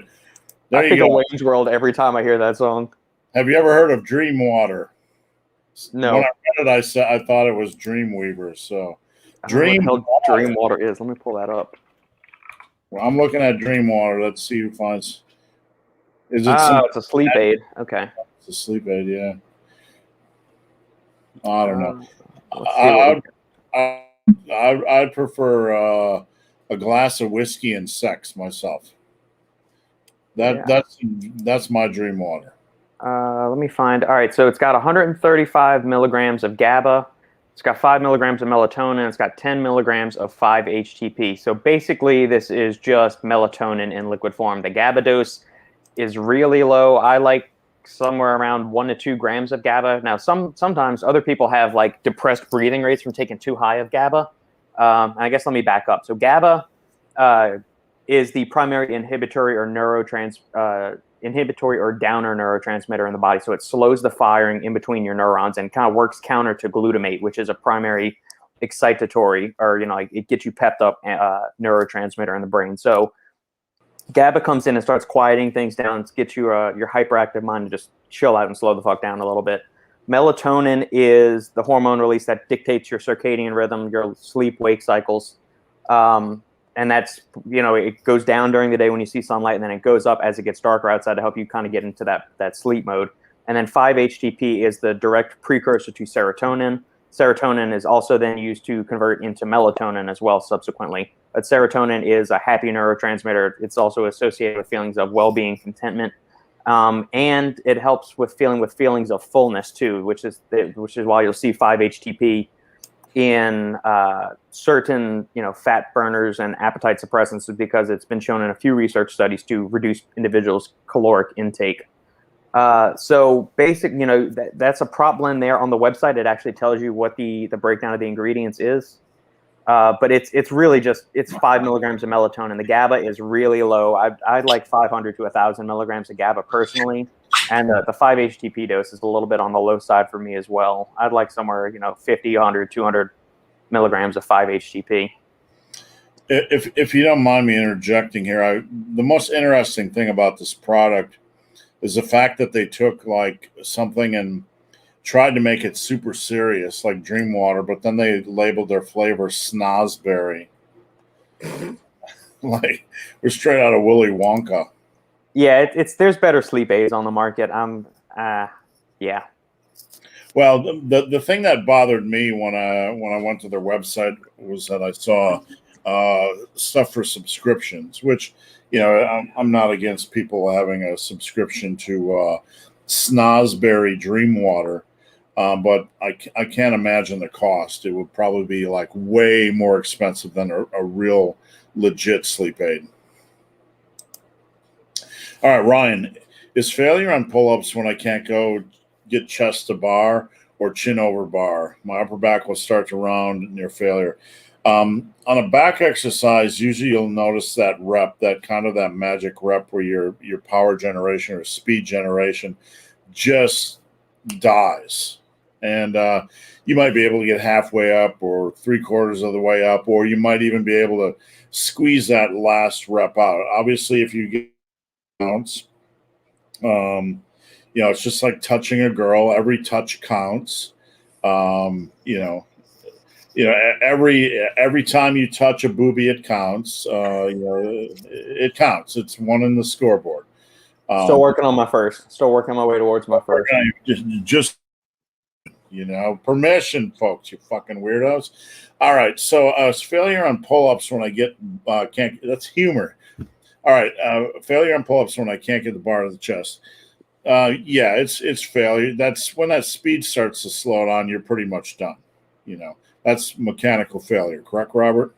Yeah, and it's also there's varying degrees to various heights you can pull for your pull-up. So are the rest of your reps always going to where your chest is going to the bar, or are you counting each rep as when your chin goes over the bar? So that's a way to progress pull-ups. Going back to way back, 20 minutes ago when they said, are pull-ups only for warm-ups or muscle gain? So a lot of people can only get their chin on the bar. Once this becomes easy, then start trying to touch your nipples or your chest to the bar. And then after that, you can start arching back and doing like the old Franco Colombo style pull-ups. But gauge failure in relation to what your other reps look like when they're clean. So if every rep that you're counting as like one quality rep is when your chest is touching the bar, then the second that you can't get your chest to the bar anymore, that's failure. So even if you can get your chin over the bar, that's still a partial rep. That's not a full rep, because every other rep until that point is getting your chest to the bar. Now, if you want to train past failure and do it some like set extending techniques, then you can count the chin over the bar as reps past failure, but just make sure you notate that in your logbook so you don't count. Let's say you get 10 reps where you get your chest to the bar, and then you get 2 reps with your chin barely squeezing over the bar. All right, so you should write that down in your logbook as 10 plus 2 partial reps, not 12 reps, because you didn't do 12 full reps. You did 10 full reps and then 2 partial reps. So next week, your goal is to get 11 full reps, and then maybe you could try 1 or 2 partials and get your chin just barely over the bar. But really, there's no need to go to failure. And if your upper back is starting to round and you can't maintain that thoracic extension anymore on your pull-ups, then your form's already broken down and you're hitting failure at that point too. I want to mention a point about power generation and when it slows, because whether it's a pull-up or a deadlift or barbell row, the point at which the row or pull starts to slow down is often listed as the sticking point. And this can be applied to the bench press or the squat or whatever. But you have to understand the point at which you notice something slowing isn't the sticking point. When something grinds to a halt here, it usually started to slow down well before that. Well could be several inches. So when you're looking at sticking points on pull-ups, just for conversation, sticking points on deadlift or bench press, understand it's not where you notice it, it's usually before. Yeah. And that has nothing to do with training failure. I'm just running my mouth because it came to my mind. Stein, waiting for my SBD lifting belt next week. My belt broke doing deadlift this week. It was my third belt with low quality. I cannot stress enough. Anybody that comes to me asking about belts, I tell them to get a custom-made Longhorn or similar belt, 10 millimeter thickness.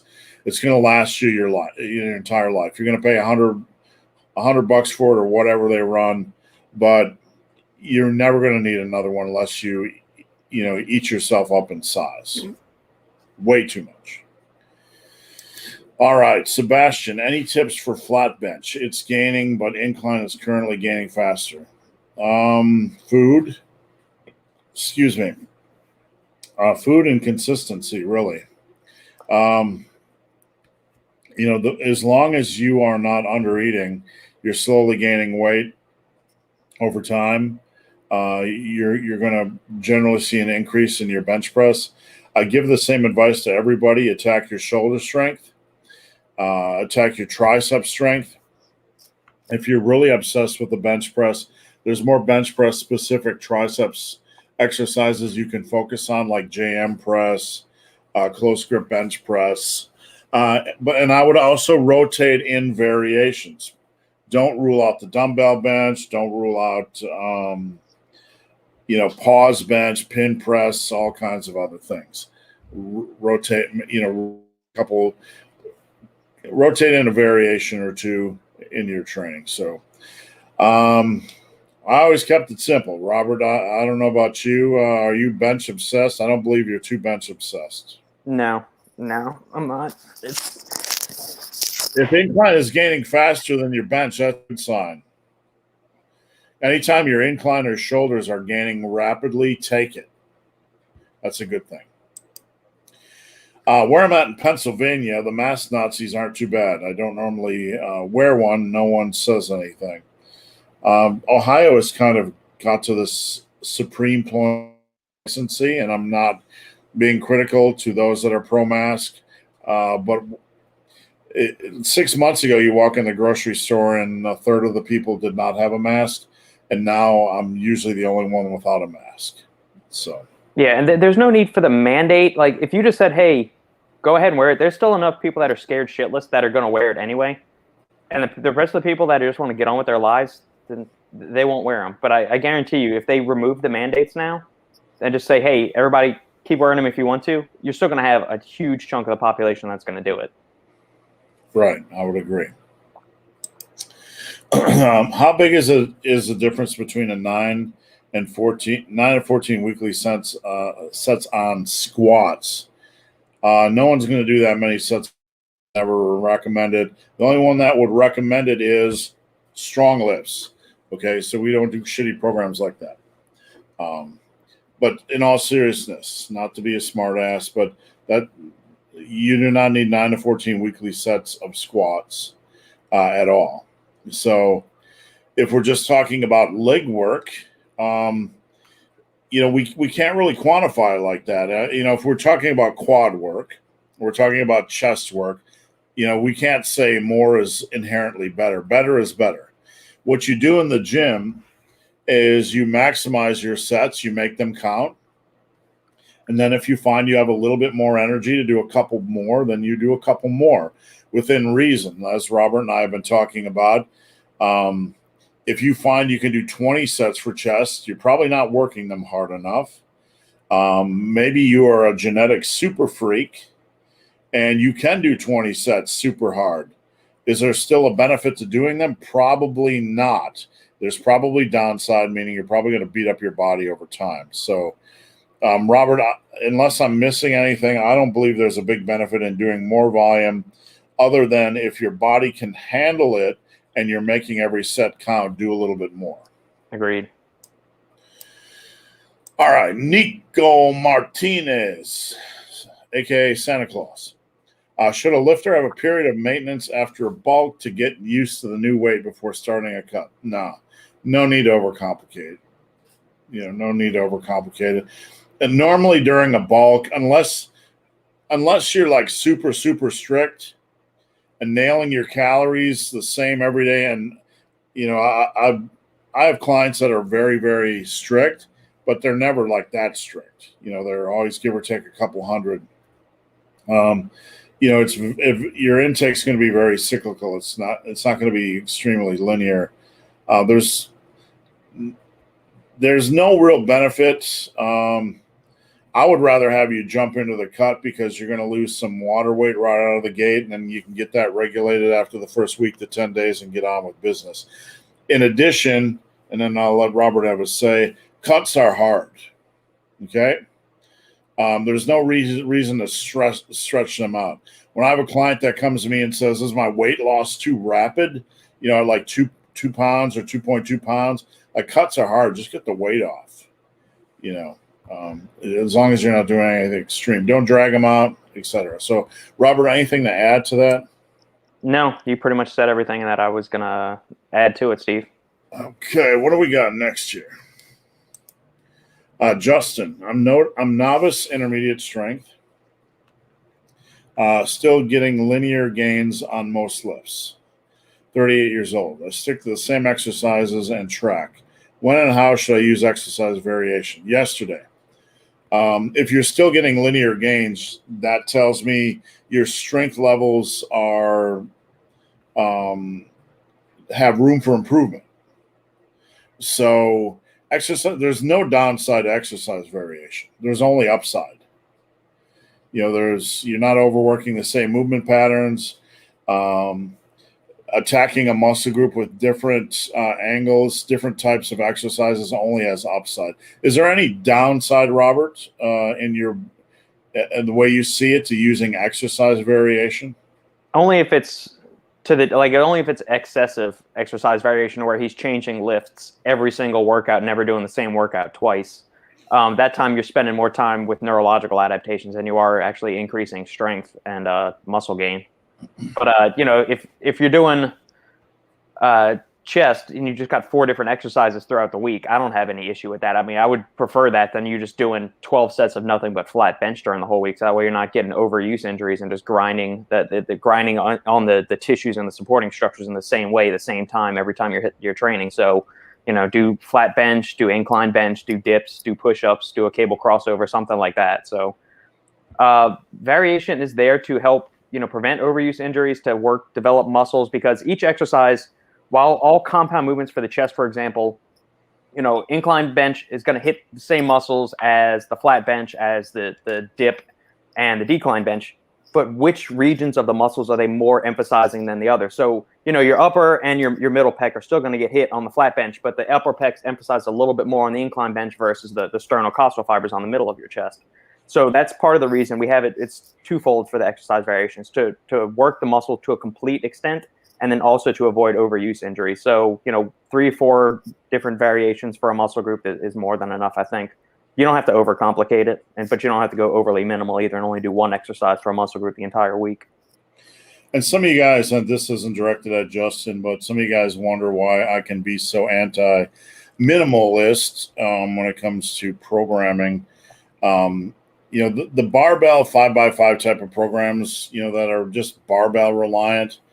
And Robert, feel free to correct me or bitch slap me if you disagree, but like your hand position is fixed, and just because a barbell is a straight line, and it's called a barbell, and it was handed down from Crom or whoever the hell invented the barbell, doesn't make it like Thor's hammer or Poseidon's trident. It is not a mystical piece of equipment. You have a fixed position on the bench, a fixed position on the overhead press, and dumbbells. People wonder why I'm such a fan of dumbbells. You can move your hand position. You can actually get better chest engagement with dumbbells if you rotate the dumbbells in a little bit. So using dumbbells and barbells and body weight work as a base, and then slapping on some machines and cables. What's wrong with that picture? You get your hard work done with dumbbells and barbells and body weight, and then you do a little cable, little machine action. Mm-hmm. All right, Matt's winning, and others say to use variation to stay in the game for longer. I would agree, and it's fun. I mean, one thing I've always done is over the years is not because somebody told me to do it, but because I enjoyed doing it, was using exercise variation. My first 20 years in the gym, week 1 would be bench press and then incline dumbbell bench press, and week 2 would be incline bench and then flat bench or decline dumbbell bench. And I would only bench every other week.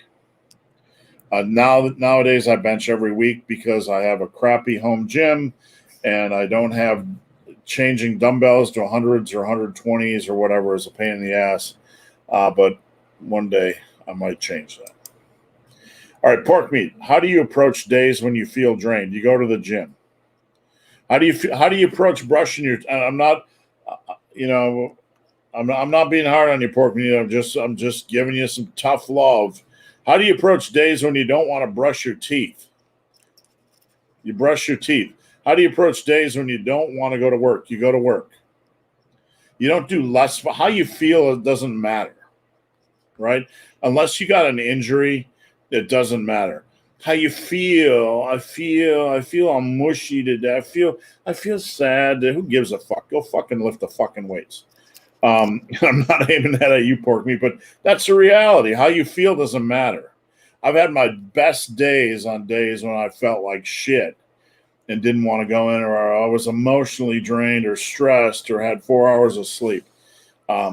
The only time you would adjust the volume or the intensity of the workouts when you're in the pit and you're not feeling it. Your central nervous system is off. You're going to get hurt or whatever. So anything to add to that, Robert? Nope. Keep just show up and put in the work, and what you might find after the first 3 or 4 sets, you'll feel like shit. But then the deeper you get into your workout, I've had those days, especially on like leg days, where like those first couple of sets just feel fucking miserable, and then by the time you get 5, 6, 7 sets in, everything kind of feel like your brain's finally gotten wired in there. Your joints, your muscles, everything feels ramped up and ready to go. So just work your way through those first few sets, and if you're not in the zone, then maybe dial back the intensity a bit. But I mean, at least show up and try to put in the work. Give it your best effort, and then just see what happens. If it happens to be a crappy training session one day, chalk it up to a one-off, and live to lift another day. And I'll tell you this: like, I've been in this game long enough. When my body or my mind does not want to comply, I push it harder. Yeah. Like tomorrow, I have to go do a long run. If I don't want to do it, I will go longer. That is how I function. That is the stuff that really, really changes us. Not if I'm physically going to get hurt. I don't do anything ridiculous. But those are the workouts that count the most. They really do. And one thing I've taught over and over and over again over the course of my lifting career is how you feel is a lie. Like, I feel tired. You know what? I've hit some of my best squat PRs when I felt tired. Not enough sleep. As long as you can do it safely, as long as you listen to your body during warm-up, you're absolutely fine. All right. CFS 111, rep range and weight when cutting. The same as when you're bulking, except don't really do anything above 85% of your 1 rep max. If you haven't built a lot of strength already, you have some potential to build. If you built a lot of strength, there's a good chance you might lose some while cutting. and it might be more beneficial on the body because you're very strong. Drop the rep range a couple per sets of compound movements.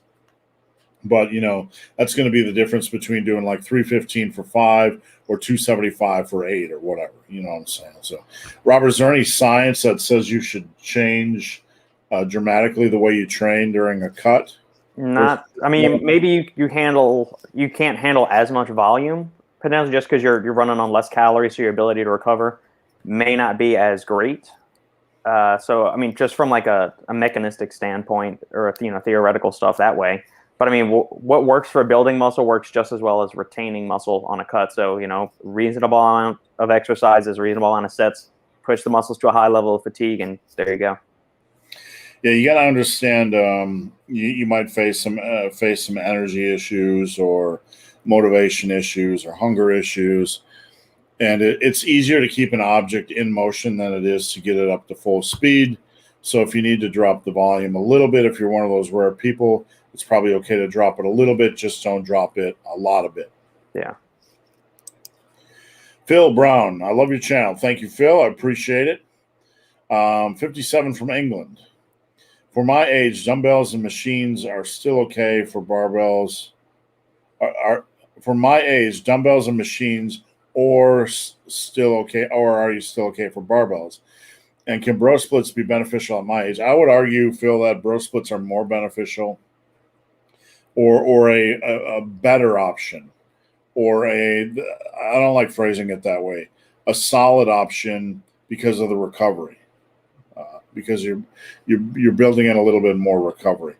And men that are a little bit older tend to be a little bit stronger.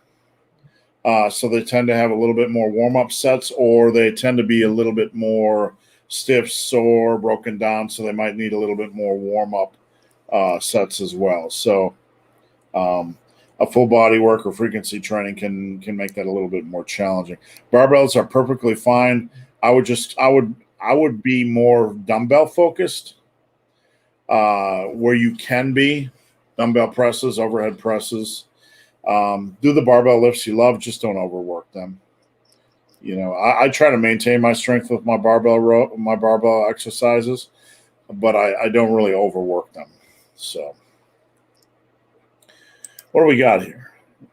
I'm running a marathon this summer and training 4 days a week for it. Okay, that's a good amount of training. That's reasonable. I also have a 315 bench goal by summer. Can I lean bulk and do lots of cardio, or should I pick one goal? Okay, your bench press is 265. That's a lot of bench increase by summer. So is it possible? Yes. Is it likely? No. 50 pounds, you're looking at 10-pound gains in 10 months. It can be done. It absolutely can be done. But to answer your question, can I lean bulk and do lots of cardio? Yeah, but you should have somebody that knows running look at your running plan, because I'm being trained by one of the best runners in the world, and we do 3 weeks of ramping intensity, 1 week of more deload, and really our weekly runs are hour 45 minutes, and then the longer runs on Saturday. So I'm not, I'm doing like 3 hours during the week of cardio, and then a longer one on Saturday, sometimes piggyback on Sunday. So you get the benefit of eating a lot more food. Just be precise. Make sure you're eating that food. Make sure you're recovering. Cialis for gains. Progressive overload for gains. Dumbbells and barbells for gains. A reasonable amount of volume for gains. And Cialis for morning wood. You could get a really good pump on Cialis in the gym. And could you go by extension and say that increased blood flow to the muscle is going to increase muscle gain, muscle protein synthesis? Only if there's sufficient overload induced by resistance training and progressive overload. So Cialis, great for pumps, gains. That's going to be more of a byproduct of actually putting in the work with the weights. All right, guys, we are an hour and a half in. we have a bunch of questions in the queue, but I want to encourage you guys to get your questions in now, because when we're done, we're done. I apologize for looking and feeling like shit today. I did not sleep last night, and I believe I am dealing with some sort of food poisoning issue, but I have not vomited yet today, so we're doing really well. If we miss your questions, head over to Instagram at Ben the Barman or at the Supplement Engineer. I also want to encourage you guys to head over to my website, which is above my head, and check out the Massive Iron Insider. Robert and I have been doing some massive member-only articles. You get access to all my books on PDF for free. You get access to the members-only forum, where you can ask me and Robert questions directly, and you get access to the app. Now, I will say that of the insiders, and Dave is coming up. Dave's an insider.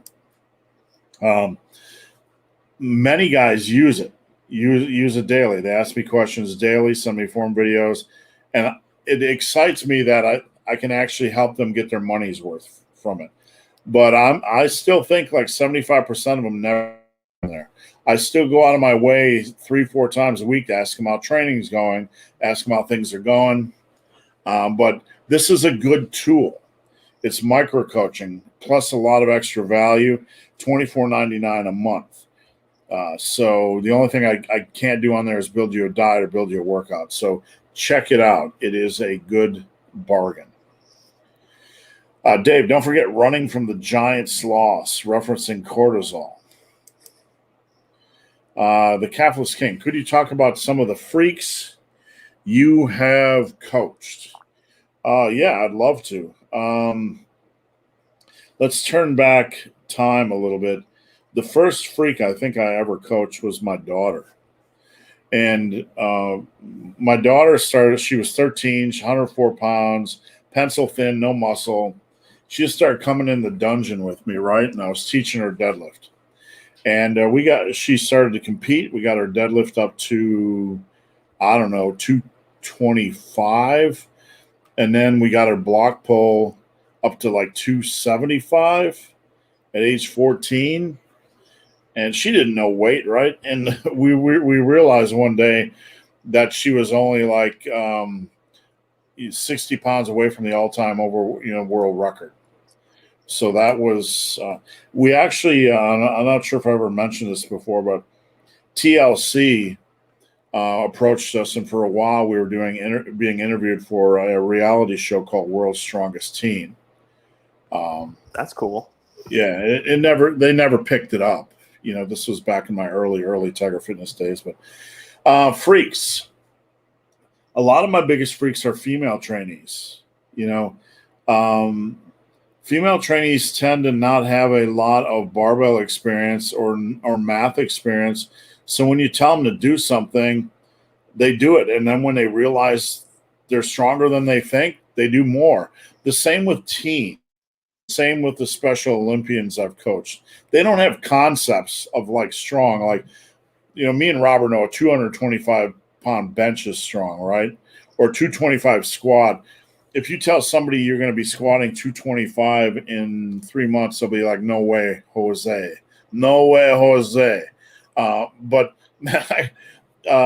Jasmine, I coached Jasmine at Tiger Fitness. Alan Roberts used to come all the time when I was coaching Jasmine.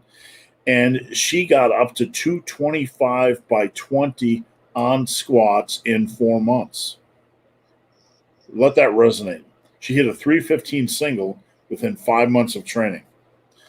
Didn't have any concept. And a lot of the women I've trained were able to do that. I mean, they struggled on bench. One of the biggest freaks I trained was David Ortiz. David was a local guy that never touched a barbell. He was 5'6", 225. And I said, David, here's the magic path. I gave him his calorie intake. I gave him his program. He crushed it over 6 months. Never touched a barbell. Lost 60 pounds. Walked out of there with muscle, 16-inch arms, a six-pack, a 315 by 5 squat, a 275 by 3 bench. Was he built for it? Probably. But you asked for freaks, that guy was a walking, talking freak. So those are some of the biggest freaks I've trained. or coached. I'm trying to think if there's anybody. I work with a lot of strong people, but those are some of the most memorable freaks. So, thoughts on weighted inverted rows. Robert, do you do inverted rows? I believe do. you do TRX rows and regular barbell inverted rows. Yeah, I've got the dip bars that I use. I just turn those sideways, and so you can do inverted rows that way. I don't do them on a straight bar. I like more of the neutral grip for doing them on the dip bars. And plus, I've got the suspension trainer that'll hang from a tree or a pull-up bar or something. That way, I really like that because you can mimic the pattern of like a T-bar row that way, or you can get like a full supination of the arms. And I feel like a really intense contraction in my lower lats when I do them that way. Yeah, I typically program inverted rows after my pull-ups and my one-arm dumbbell rows. I kind of use those as a finisher for the back exercises. But if you want to go ahead and use weight them up, absolutely, yeah, those are definitely a good exercise for that. You can overload those, and that might be better if you don't have access to a T-bar row or heavy dumbbell rows. Then for chest-supported rows, then yeah, get after it.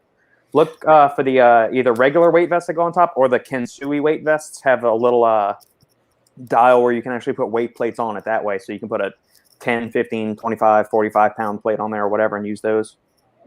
I'm a big fan of the inverted row. And I think I'm one of the first people that and look what I found.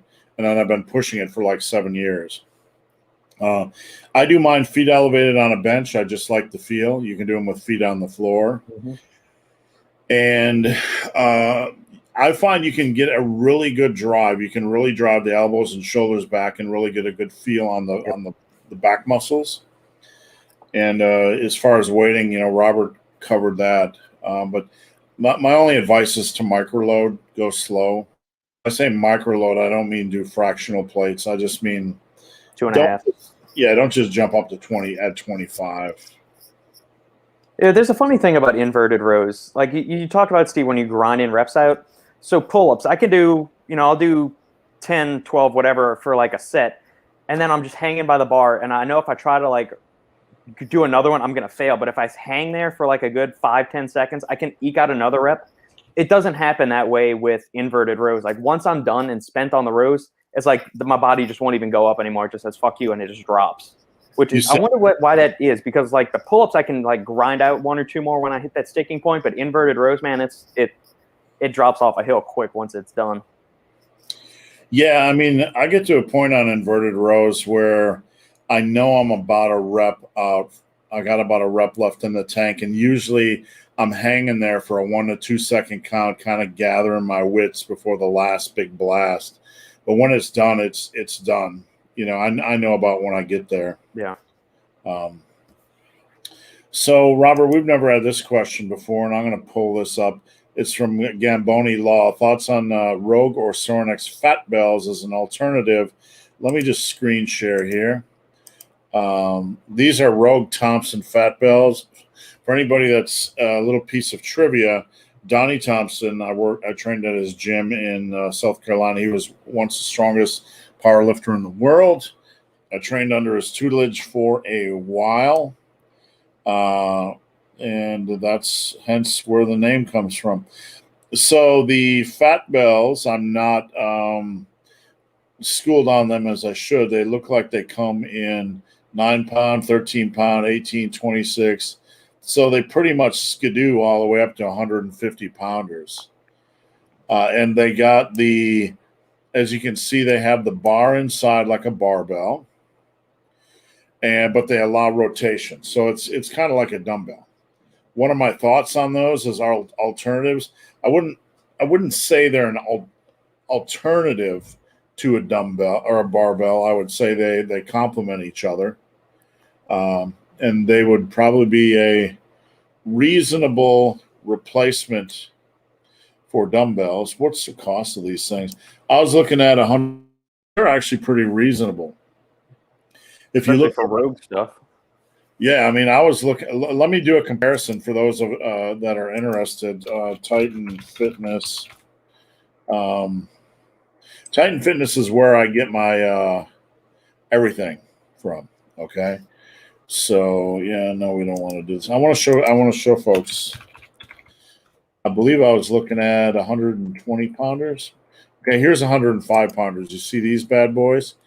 Check out that juicy cost for 105 pounders. God. 589 cajones, right? So here you could get 2 of these for 332. Way cheaper than a dumbbell. So that has my interest. I might accidentally slip these into the shopping cart and have them delivered in 2 to 3 working days before telling my wife what I just ordered. Well, none of them are in stock. It says because they all say notify me. Shitballs. That kind of sucks. Yeah. Well, I wonder if you can get them used anywhere, like on Amazon. I wonder if they have anything. Fat Bells. We got original Taco Bell refried beans. There you go. I don't know. We got some of these things, but I don't know. No. I think we're out of luck. We'll just have to wait for them to come in stock. But back to your question, they look fine. Robert, do you see any downsides to them? No, I mean, I would treat it kind of like a dumbbell or a kettlebell. Like the weight, the center of mass is going to be a little bit different. So it's all around your hand instead of just being on the sides like a dumbbell would be. And then, the offset loading nature of the kettlebell. I mean, if you can add it into your rotation and you got access to it, man, sure. That's a viable alternative. Remember, your muscles don't know, and this is a trope that every fitness trainer says, your muscles don't know if you're lifting a barbell, resistance band, dumbbell, whatever. They just know tension. And if this gives you, if you have access to fat bells, you don't have access to dumbbells or barbells, and you can overload exercises with them, man, yeah, get after it. Any kind of loading works. So this is a question that I believe we should really explore with regards to these, because I think it's important.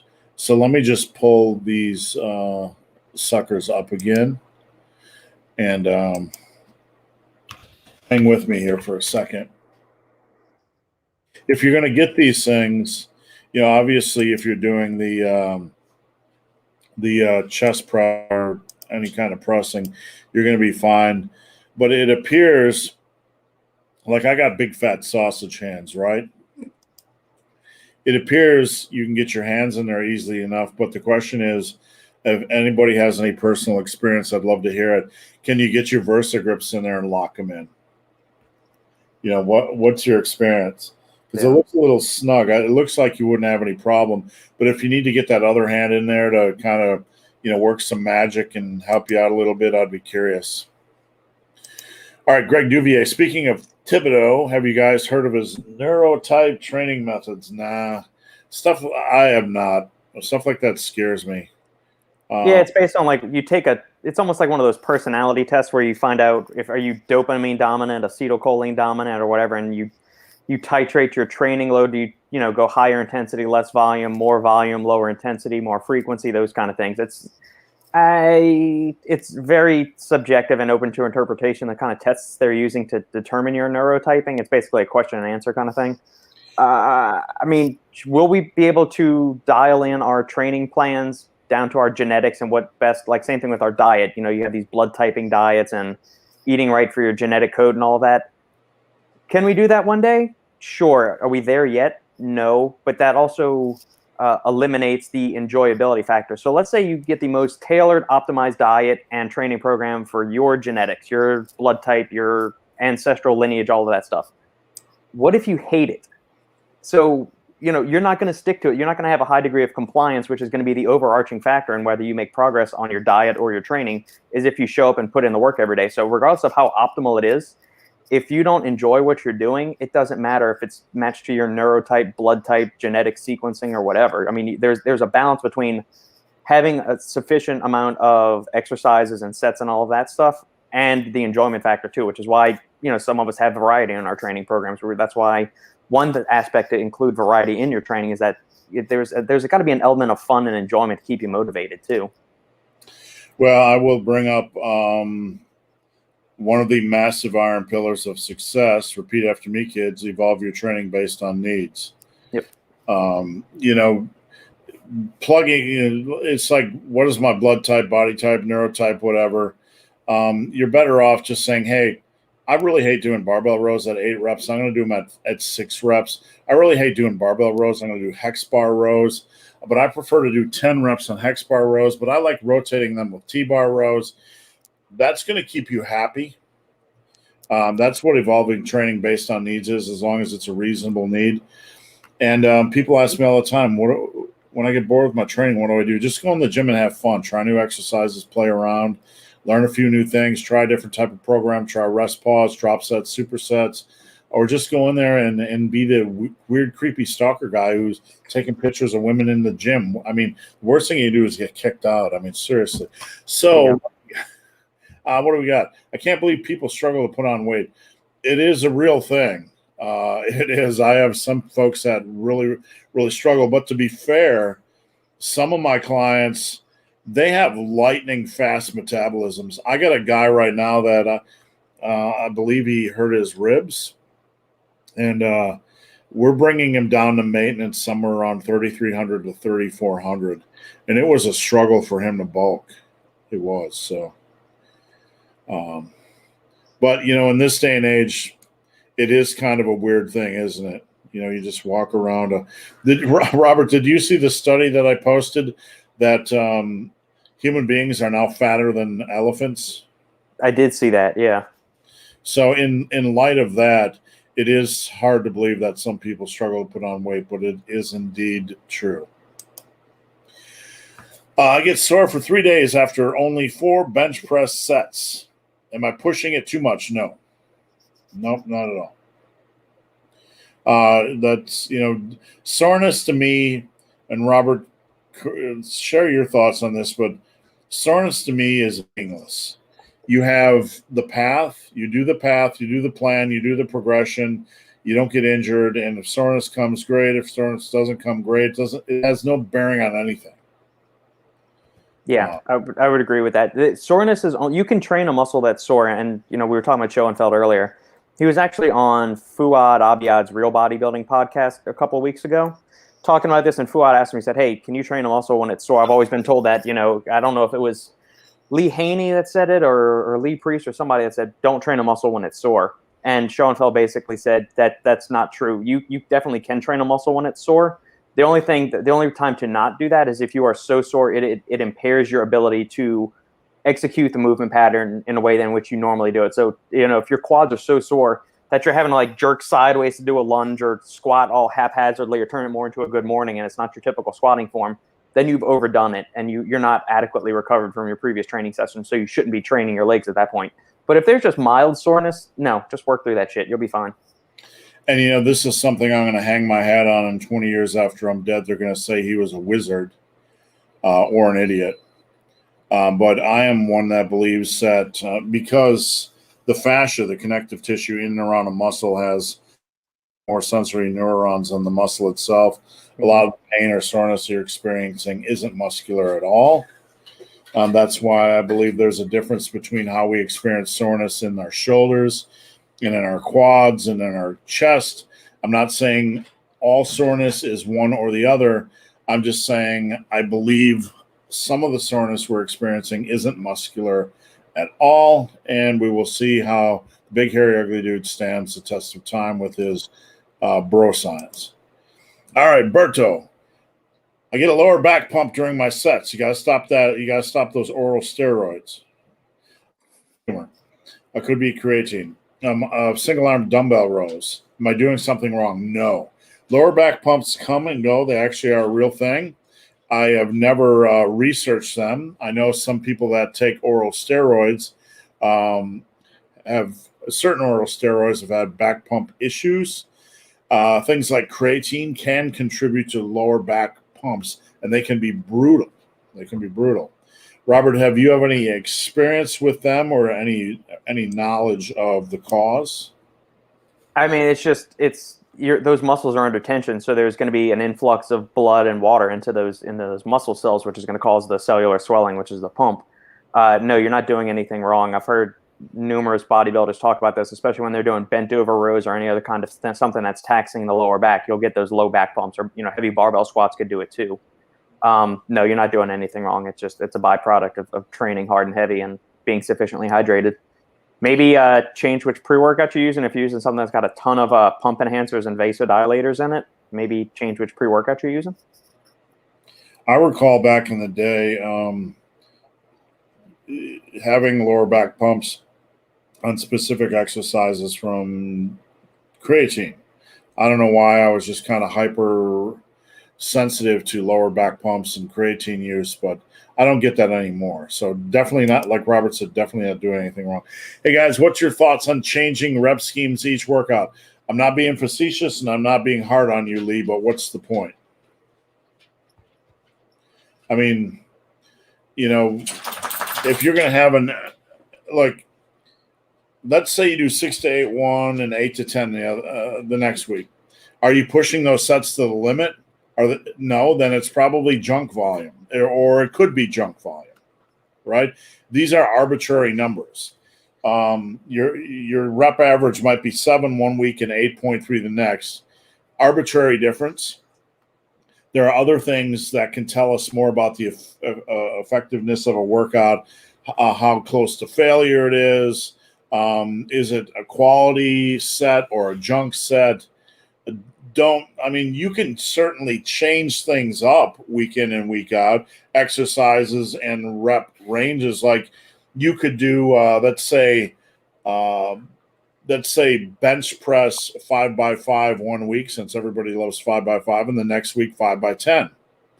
But they both need to have a progression approach. So you can change rep schemes. It cannot be arbitrary. It needs a progression approach, and it needs to be reasonable. Robert, anything to add to that? No, I don't think. I like to vary rep ranges within the workout, but I don't change them from week to week. So if I'm doing, 8 to 12 reps on bench or Bulgarian split squats or something one week, I'm still going to be trying to do that for that exercise next week. And then for push-ups, it'll be an AMRAP or something like that. But I'll vary rep ranges within the exercises within the workout, but I'm not going to change it from. So if I'm doing incline bench this week between 8 and 10 reps, I'm not going to jump next week to 6x8 or 12 to 15 or something like that. I'm going to keep the rep range specific to the exercise, and then depending on which exercise it is, I'll change the rep range to match that specific exercise. The one thing I'll add is that you don't want to get too far away from low rep work. By low rep, I mean like if you're working above 80% of your 1 rep max, doing a 3x5, you don't want to cycle that in every 4 weeks. You want to probably never get more than 2 weeks out from that type of intensity. So if you're, the average lifter doesn't need to train above 80 to 85% of their 1 rep max in general. I wouldn't let that get more than 2 weeks apart on those types of workouts. Dave, more benefits for insiders. You, sir, give too much. I appreciate it. And I do sit and staple at this computer all the time. So I'm glad to help. It's an honor to be able to help people for a living. Yep. I bought the VersaGrips you recommended. I think once I get to use them, I'll love them. Thanks. I can't remember, Park, if you are without a gym, but hopefully you can get to use them soon. Stein, after reading Massive Iron and watching your YouTube, I've become a +1 addict. +1 a mantra for success in the gym and for running and in life. Just 1 step extra a day applied over a constant long period of time, and you will be a success. Skullcrackers. Media analysts are still handpicking the studies they want used. Yeah, and that's why I mentioned in the video, there's a difference between a study and a meta-analysis. So we need to always understand the difference. Yeah, they have inclusion criteria for the thing. So, there's thousands of studies out there. So they're going to have to whittle it down somewhat to address the question they're doing. And that's when they usually have inclusion criteria. And if you read through the actual methods and whatnot of the studies, you'll see what their inclusion criteria are to see how diligent, or how fair are they being in their selection criteria. If one thing 2020 is kind of amplified for me, Robert, it's the fact that there's a lot fewer intelligent people in the world than I had suspected. And that goes to media, politicians, etc. And it makes me stare in the mirror every day asking myself, what do I need to learn? Because I don't want to be one of these guys. I Yeah. don't want to be a walking dipshit or a tool. All right. Vegan Gains. Is he still on? Is he still alive? I don't know. I don't give a shit about other YouTubers, so Yeah, whatever. I don't watch other YouTube. I'm completely detached. Once a month, I'll go through their other channels to see if they're still around. Like, oh, look, Jerry Ward made a video about basketball not being cardio again. Okay, cool. Have a nice day. BCAAs or cancer fuel. Yeah. All that kind of bullshit. But Joe Rom, hello from South Carolina near Paris Island. How's it going, Joe? And bulletproof coffee, no thanks. That's where the you're putting the coconut oil in the coffee, correct? Yeah, MCT oil in there and buying the mycotoxin free bullshit from Dave Asprey and all his bullet head bullshit nonsense. So if you guys do it, there's no harm to it, right? So, No, but there's no magic either. So, but yeah, I mean, why would you wreck coffee? I don't know. agreed. The only thing that goes good with coffee is like More coffee. a cigar, a book, or a naked woman. I don't know. Really, what more do you need? Do you still do? I know you used to be a fan of cigars, Steve. Do you still smoke every now and then? No. I have a bunch of cigars. I just don't have time. So yes and no. I have a garage area out here where I have the ellipticals, and I'd like to roll that up and just torch them up. I just have no time. Yeah. The running is just destroying me. That's one of the interesting things you're going to find in this documentary is that between 2020 and the running, it's absolutely destroying me. There's just impossible to keep up with the time. There's no time in the day to. So that's one reason why I'm not doing it. Sebastian, I'm just here chowing raw butter, raw milk, and raw meat with unclogged arteries. Get after it. Yeah, that sounds like a way to live. You need to make a Tinder profile or a dating app profile with that as your tagline, and you, sir, will attract the right type of woman for you. I guarantee it. Bob, you look the same as usual, ugly and hairy. Yeah, my beard's just a little bit bushier. Dreamwater, is that psilocybin tea? Pulling the old psilocybin. I haven't had psilocybin since 22. Robert, when was your last time with magic mushrooms? I have never actually imbibed in any kind of hallucinogenic or any kind of illegal substance. I've actually never partaken in any of that. Yes, I'm really boring. I've never even smoked a cigarette. My biggest vice is probably bourbon. That's the drug, or caffeine. Those are the two drugs of choice. Although, shameless plug for the Supplement Engineer podcast. A new episode just went up today with Sean Wells, who's a well-known formulator in the industry, and he talks at great depth about his psilocybin journey that he went on in 2020 and how that kind of helped him detach his ego and kind of regain center. So go check out the new episode of the Supplement Engineer podcast that just dropped today after this live. In my early 20 or my teens, for like 18 to 21, that was my prime lifting. And then when I got home at 21, I started to hang around with musicians. I'm a musician, so I was doing a lifting thing, and I was doing more partying. And during that time, I ran into jazz. I think Robert and I talked about this in college. Yep. Free jazz and just all different kinds of classic jazz. And tried acid once, tried psilocybin maybe 3 times, magic mushrooms. Acid is like the thing that never ends. You're like, okay, this is going to stop sooner or later. And psilocybin's like, I don't know, short journey through some magical comedy land. So it is what it is. We got a lot of questions to go through, guys, so we're going to burn through quickly. I'll stop screwing around. Danny Lift Weights. Hey, just wanted to say that your +1 rep and give each set 1- has helped me help my bed so much. And I'm glad to hear that. What he's trying to say is, like, and what I'm working on in my new book is basically helping people understand the power of math and realistic expectations in lifting. For example, adding a +1 to your top bench press set, if you're already reasonably strong, generally add 6 to 7 pounds to your 1 rep max. You might only get 2 of those a year if you're reasonably strong. So that's what he's kind of talking about. Steve Adams, that nerd doesn't even lift weights, but he's giving out workout advice. Oh my goodness, Steven Adams.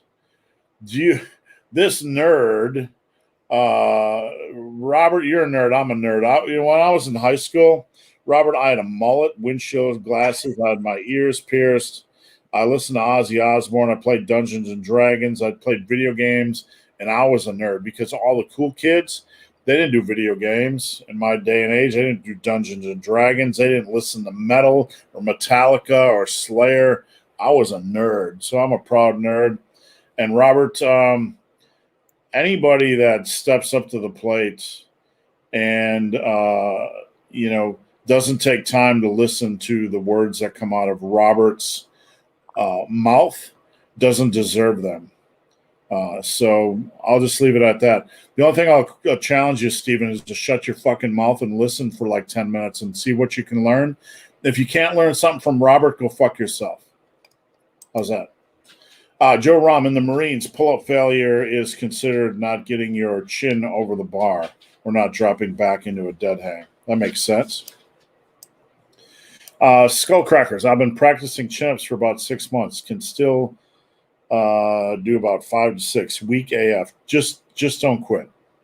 Robert, what I tell people is to try to get 1 extra rep a month, and if you can do that over the course of 2 years, you're going to be a beast in a couple of years. So what's the most chin-ups or pull-ups you've ever done?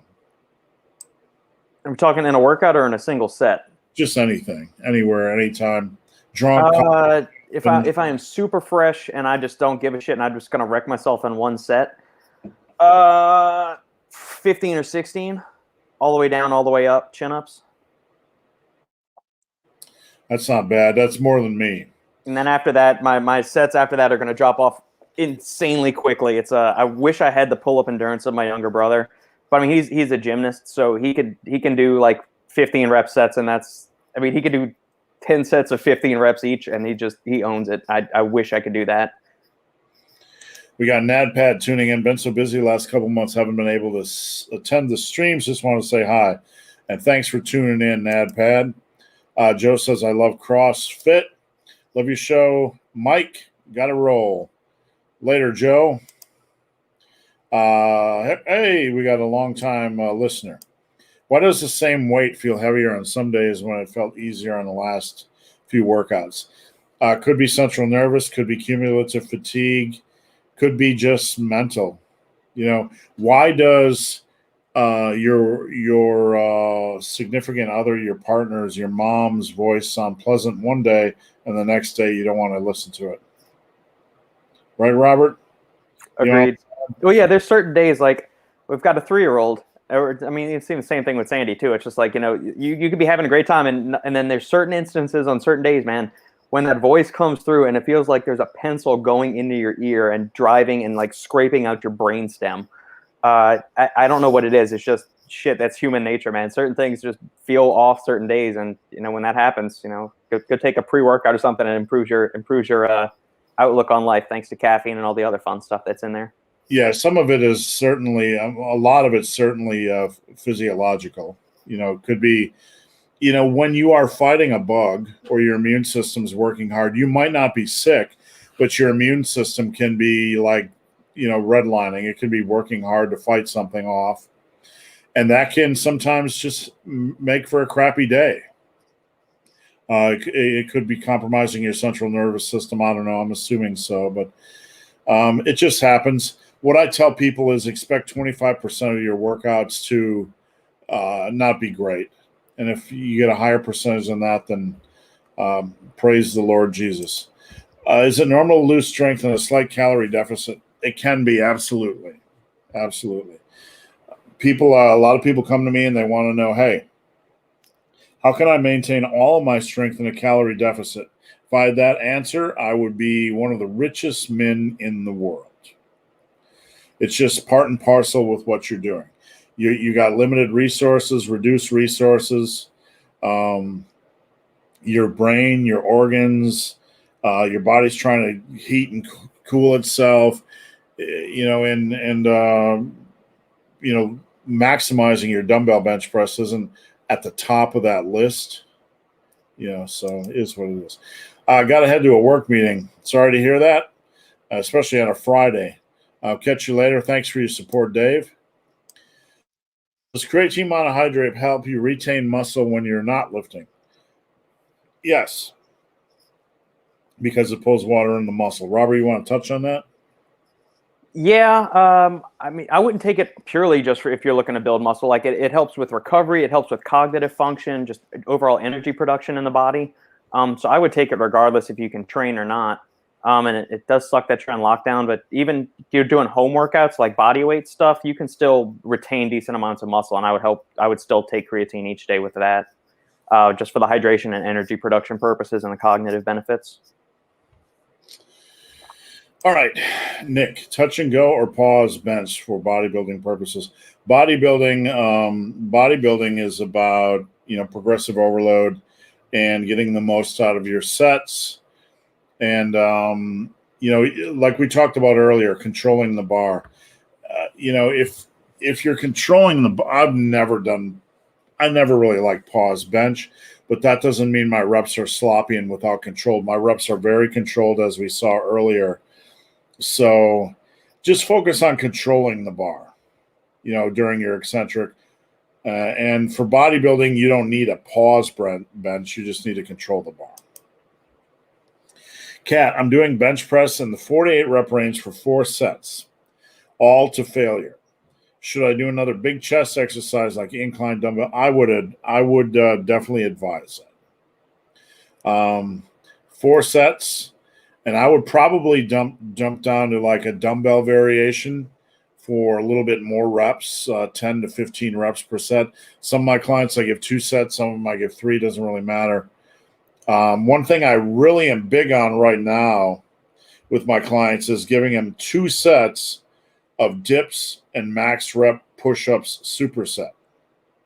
And that's so that my clients will go in and they'll do bench, they'll do dumbbell bench, and then they'll do dips and push-ups super, and then they'll do one more chest exercise, whether it's machine chest press or whatever.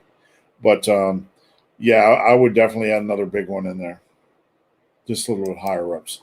Nico, should a lifter have a maintenance phase after?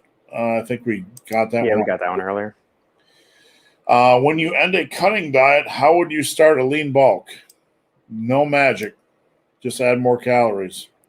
I mean, you can slowly work up, but it really depends on the gap. Let's say you're cutting at 2,000, your maintenance is 2,500, and your lean bulk is 2,750. Robert, do you see any value or any science in reverse dieting? When you end on a cutting out, how would you start a lean bulk? I would just, from the science aspect, and like the guys at 3D Muscle Journey have kind of gone back and forth as far as like doing the reverse contest diet, and then trying to work your way back up to maintenance slowly.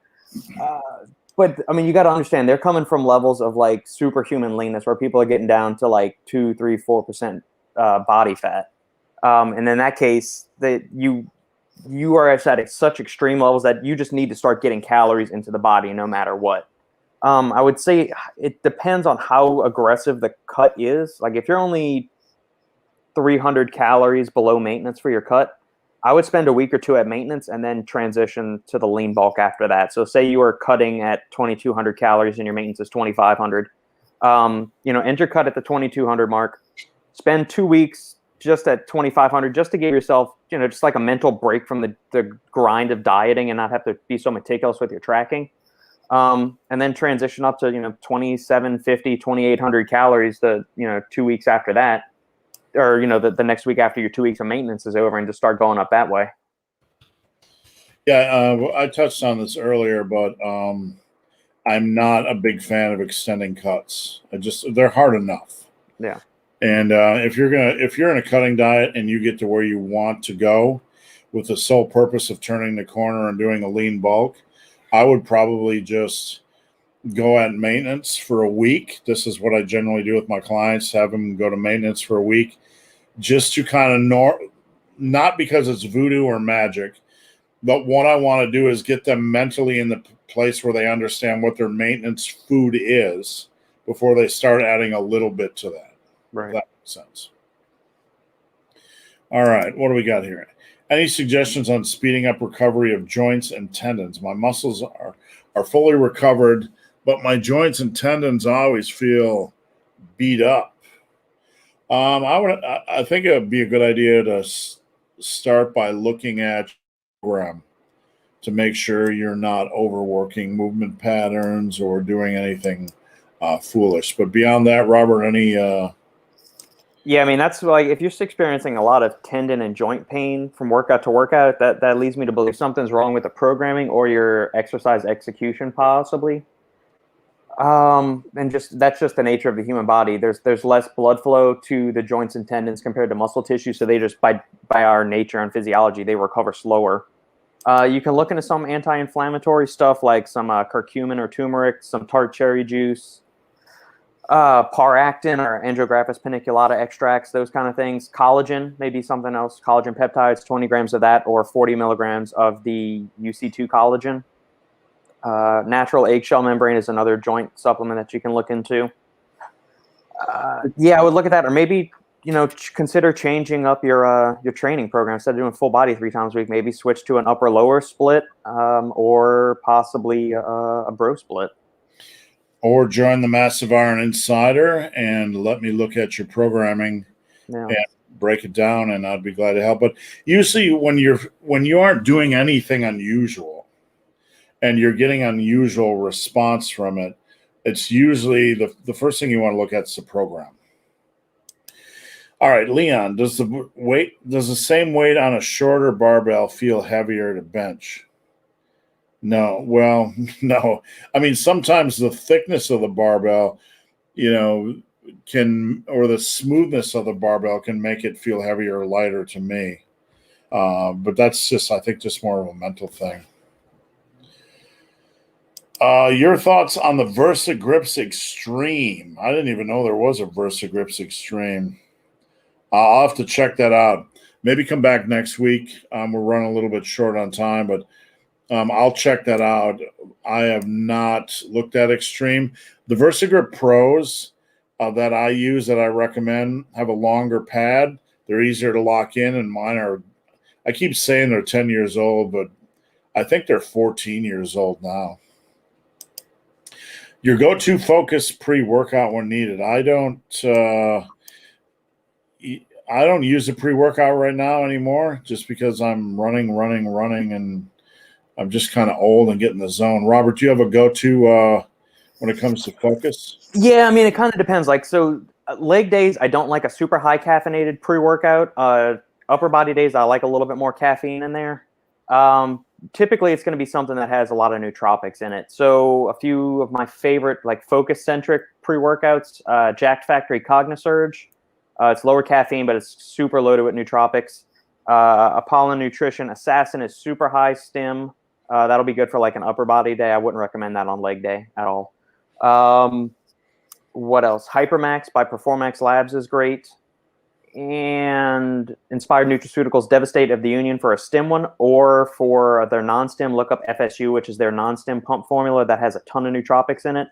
So you could just toss a caffeine tab with that, or do like half a scoop of Devastate of the Union with it, and you'll be good to go. Those are 3 or 4 excellent focus pre-workouts across a varying spectrum of caffeine levels. All right, Robert, we got an interesting question here from Amanda. I'm ready for you to tee off. I got some clamshells ready to go. I had to look this up.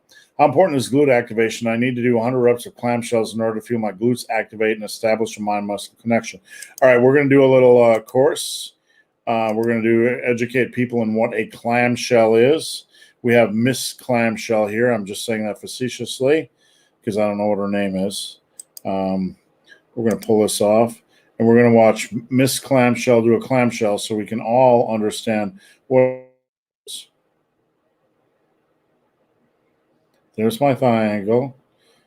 There's my feet. I don't have socks. There's my hip. And then I just do that. I see them do this with bands. Yeah, it's to get the glute medius firing. I mean, I had to do this a bunch with physical therapy. Yeah, so that's clamshells. You do them banded, it gets the outer hip muscles work and the glute medius. I mean, both you and Paul Carter kind of teed off on frivolous glute activation exercises before workouts. So I'm just going to let you have the floor. Yeah, I mean, it's something I talked about on social media this week. Activation is not the same as glute training or development. You know, you can do an exercise like a clamshell to feel a muscle, but that doesn't mean you're getting any benefit. I can take this magic spoon and do 100. I can really get a feel right now of my front delts. I'm not getting anything from it other than a feeling. So we have to establish a difference between feeling a muscle working and actually getting something out of it. So a clamshell, you're not going to get anything out of it other than you just lost 3 minutes of your time establishing a mind-muscle connection with your glutes. Now, with that said, is that going to help you in other exercises? Maybe. But, you know, if you're going to do another glute exercise with the sole purpose of feeling your glutes, you're probably going to want to have that kind of mind-muscle connection on that specific exercise that's actually doing something for your glutes. Does that make sense? I get a Charlie horse and hamstrings when I bench heavy. You know, I got to tell you, my last meet, there was 392.5 on the bar, and I got a Charlie horse in my little toe. I did. It twitched, and my leg moved, and even though I benched the weight, I got red lighted. So it can happen. You know, it can definitely happen. From lower body tightness. One thing I talked about this week, everything we're talking about, I talked about this week, but when it comes to bench press, you want to have a certain degree of tightness without bracing too much. Because if you're pressing too much, you're going to encourage things like that, especially during prolonged sets. All right, Kat, I hurt my lower back while deadlifting 2 weeks ago. I stopped deadlifting because my lower back hurts. Good call. Should I wait a few more weeks until I'm fully recovered, or should I do lighter deadlifts? It really depends on the degree of the injury. You really want to take it easy. The first thing, you know, I don't know what kind of plates you have access to, okay? Generally, 135 is the starting point. And if that is heavy for you, then, and I'm not sure by Kat if you're Katrina or if you're a dude. So, I don't know, so I don't want to assume anything. But if 135 is light for you, then you could maybe test it out on warm-ups, but only if your back is feeling reasonably good. If 135 is a heavy weight for you, then you probably want to go and do a rack pull with a light weight. Barbell, slap some 5s on there, slap some 10s on there, do some rack pulls and kind of get the feel. But any injury, you want to ease in very, very, very slowly. Don't go in with a predetermined, I'm going to do this today. Let it come to you. And for the love of God, let somebody look at your form. Because I will tell you, even with guys I know that are power lifters, I will look at their form on social media and go, holy cow, this guy needs help. All right, Larry, is the pump just psychological? No, it does have a place in hypertrophy. A while back, Robert, I had an article where I'm muscling, Tiger Fitness about the pump.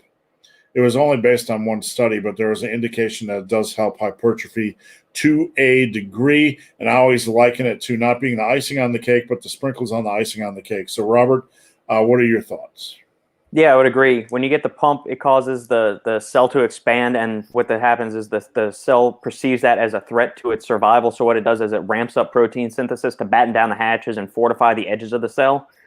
So you can look at it either as an independent or possibly codependent mechanism of hypertrophy. So you're going to need sufficient amounts of mechanical tension and metabolic stress too. Your muscle's going to have to be under tension long enough for the pump to even happen. So if you're just doing like 3 rep maxes, there's not going to be enough time under tension for the cell there to really get a big expansion effect. So this is where the higher rep protocols come into benefit, is that they're under tension for longer, more blood, more nutrients are rushing into the cell as the muscle cell gets occluded during the repeated contractions. And then when you finish the set, everything kind of swells in and rushes in like that. And that's when the cell expands, and that's when protein synthesis starts happening. So yes, it does have some contributing factors to hypertrophy. Thank you, Robert. Here's a new individual to the challenge, Natsu Dragneel. This is an awesome name. Hey, guys, I'm getting shoulder pain while doing pendlay row. Am I doing something wrong? That's extremely unusual. I've never heard of anybody getting shoulder pain on pendlay row.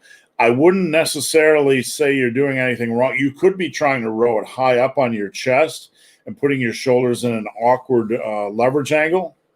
I'd be happy to take a look. But if you're just doing them reasonably normally, that seems to be signs of something else going on, or just an extreme amount of general weakness. Robert, any thoughts? Yeah, pulling too high could be a concern, or also like, so if you're going to pull, maybe he's pulling his arms back, but his shoulders are still staying in this protracted position. They're not getting retracted to where he's getting the proper thoracic extension. So that could be causing, like, if you're doing, like, I used to get this on pull-ups all the time. I wasn't pulling my chest back. And so you just keep pulling here, but you're in this hunched over position where you're trying to pull stuff here, and you're just grinding the front of your shoulder into the joint and like the front of the ball into the socket right there. And it's going to cause a whole bunch of irritation. So maybe he's doing that with his rows. Pull your shoulder blades down and back, and then row back this way, and then let everything come forward, and then all the way back like that.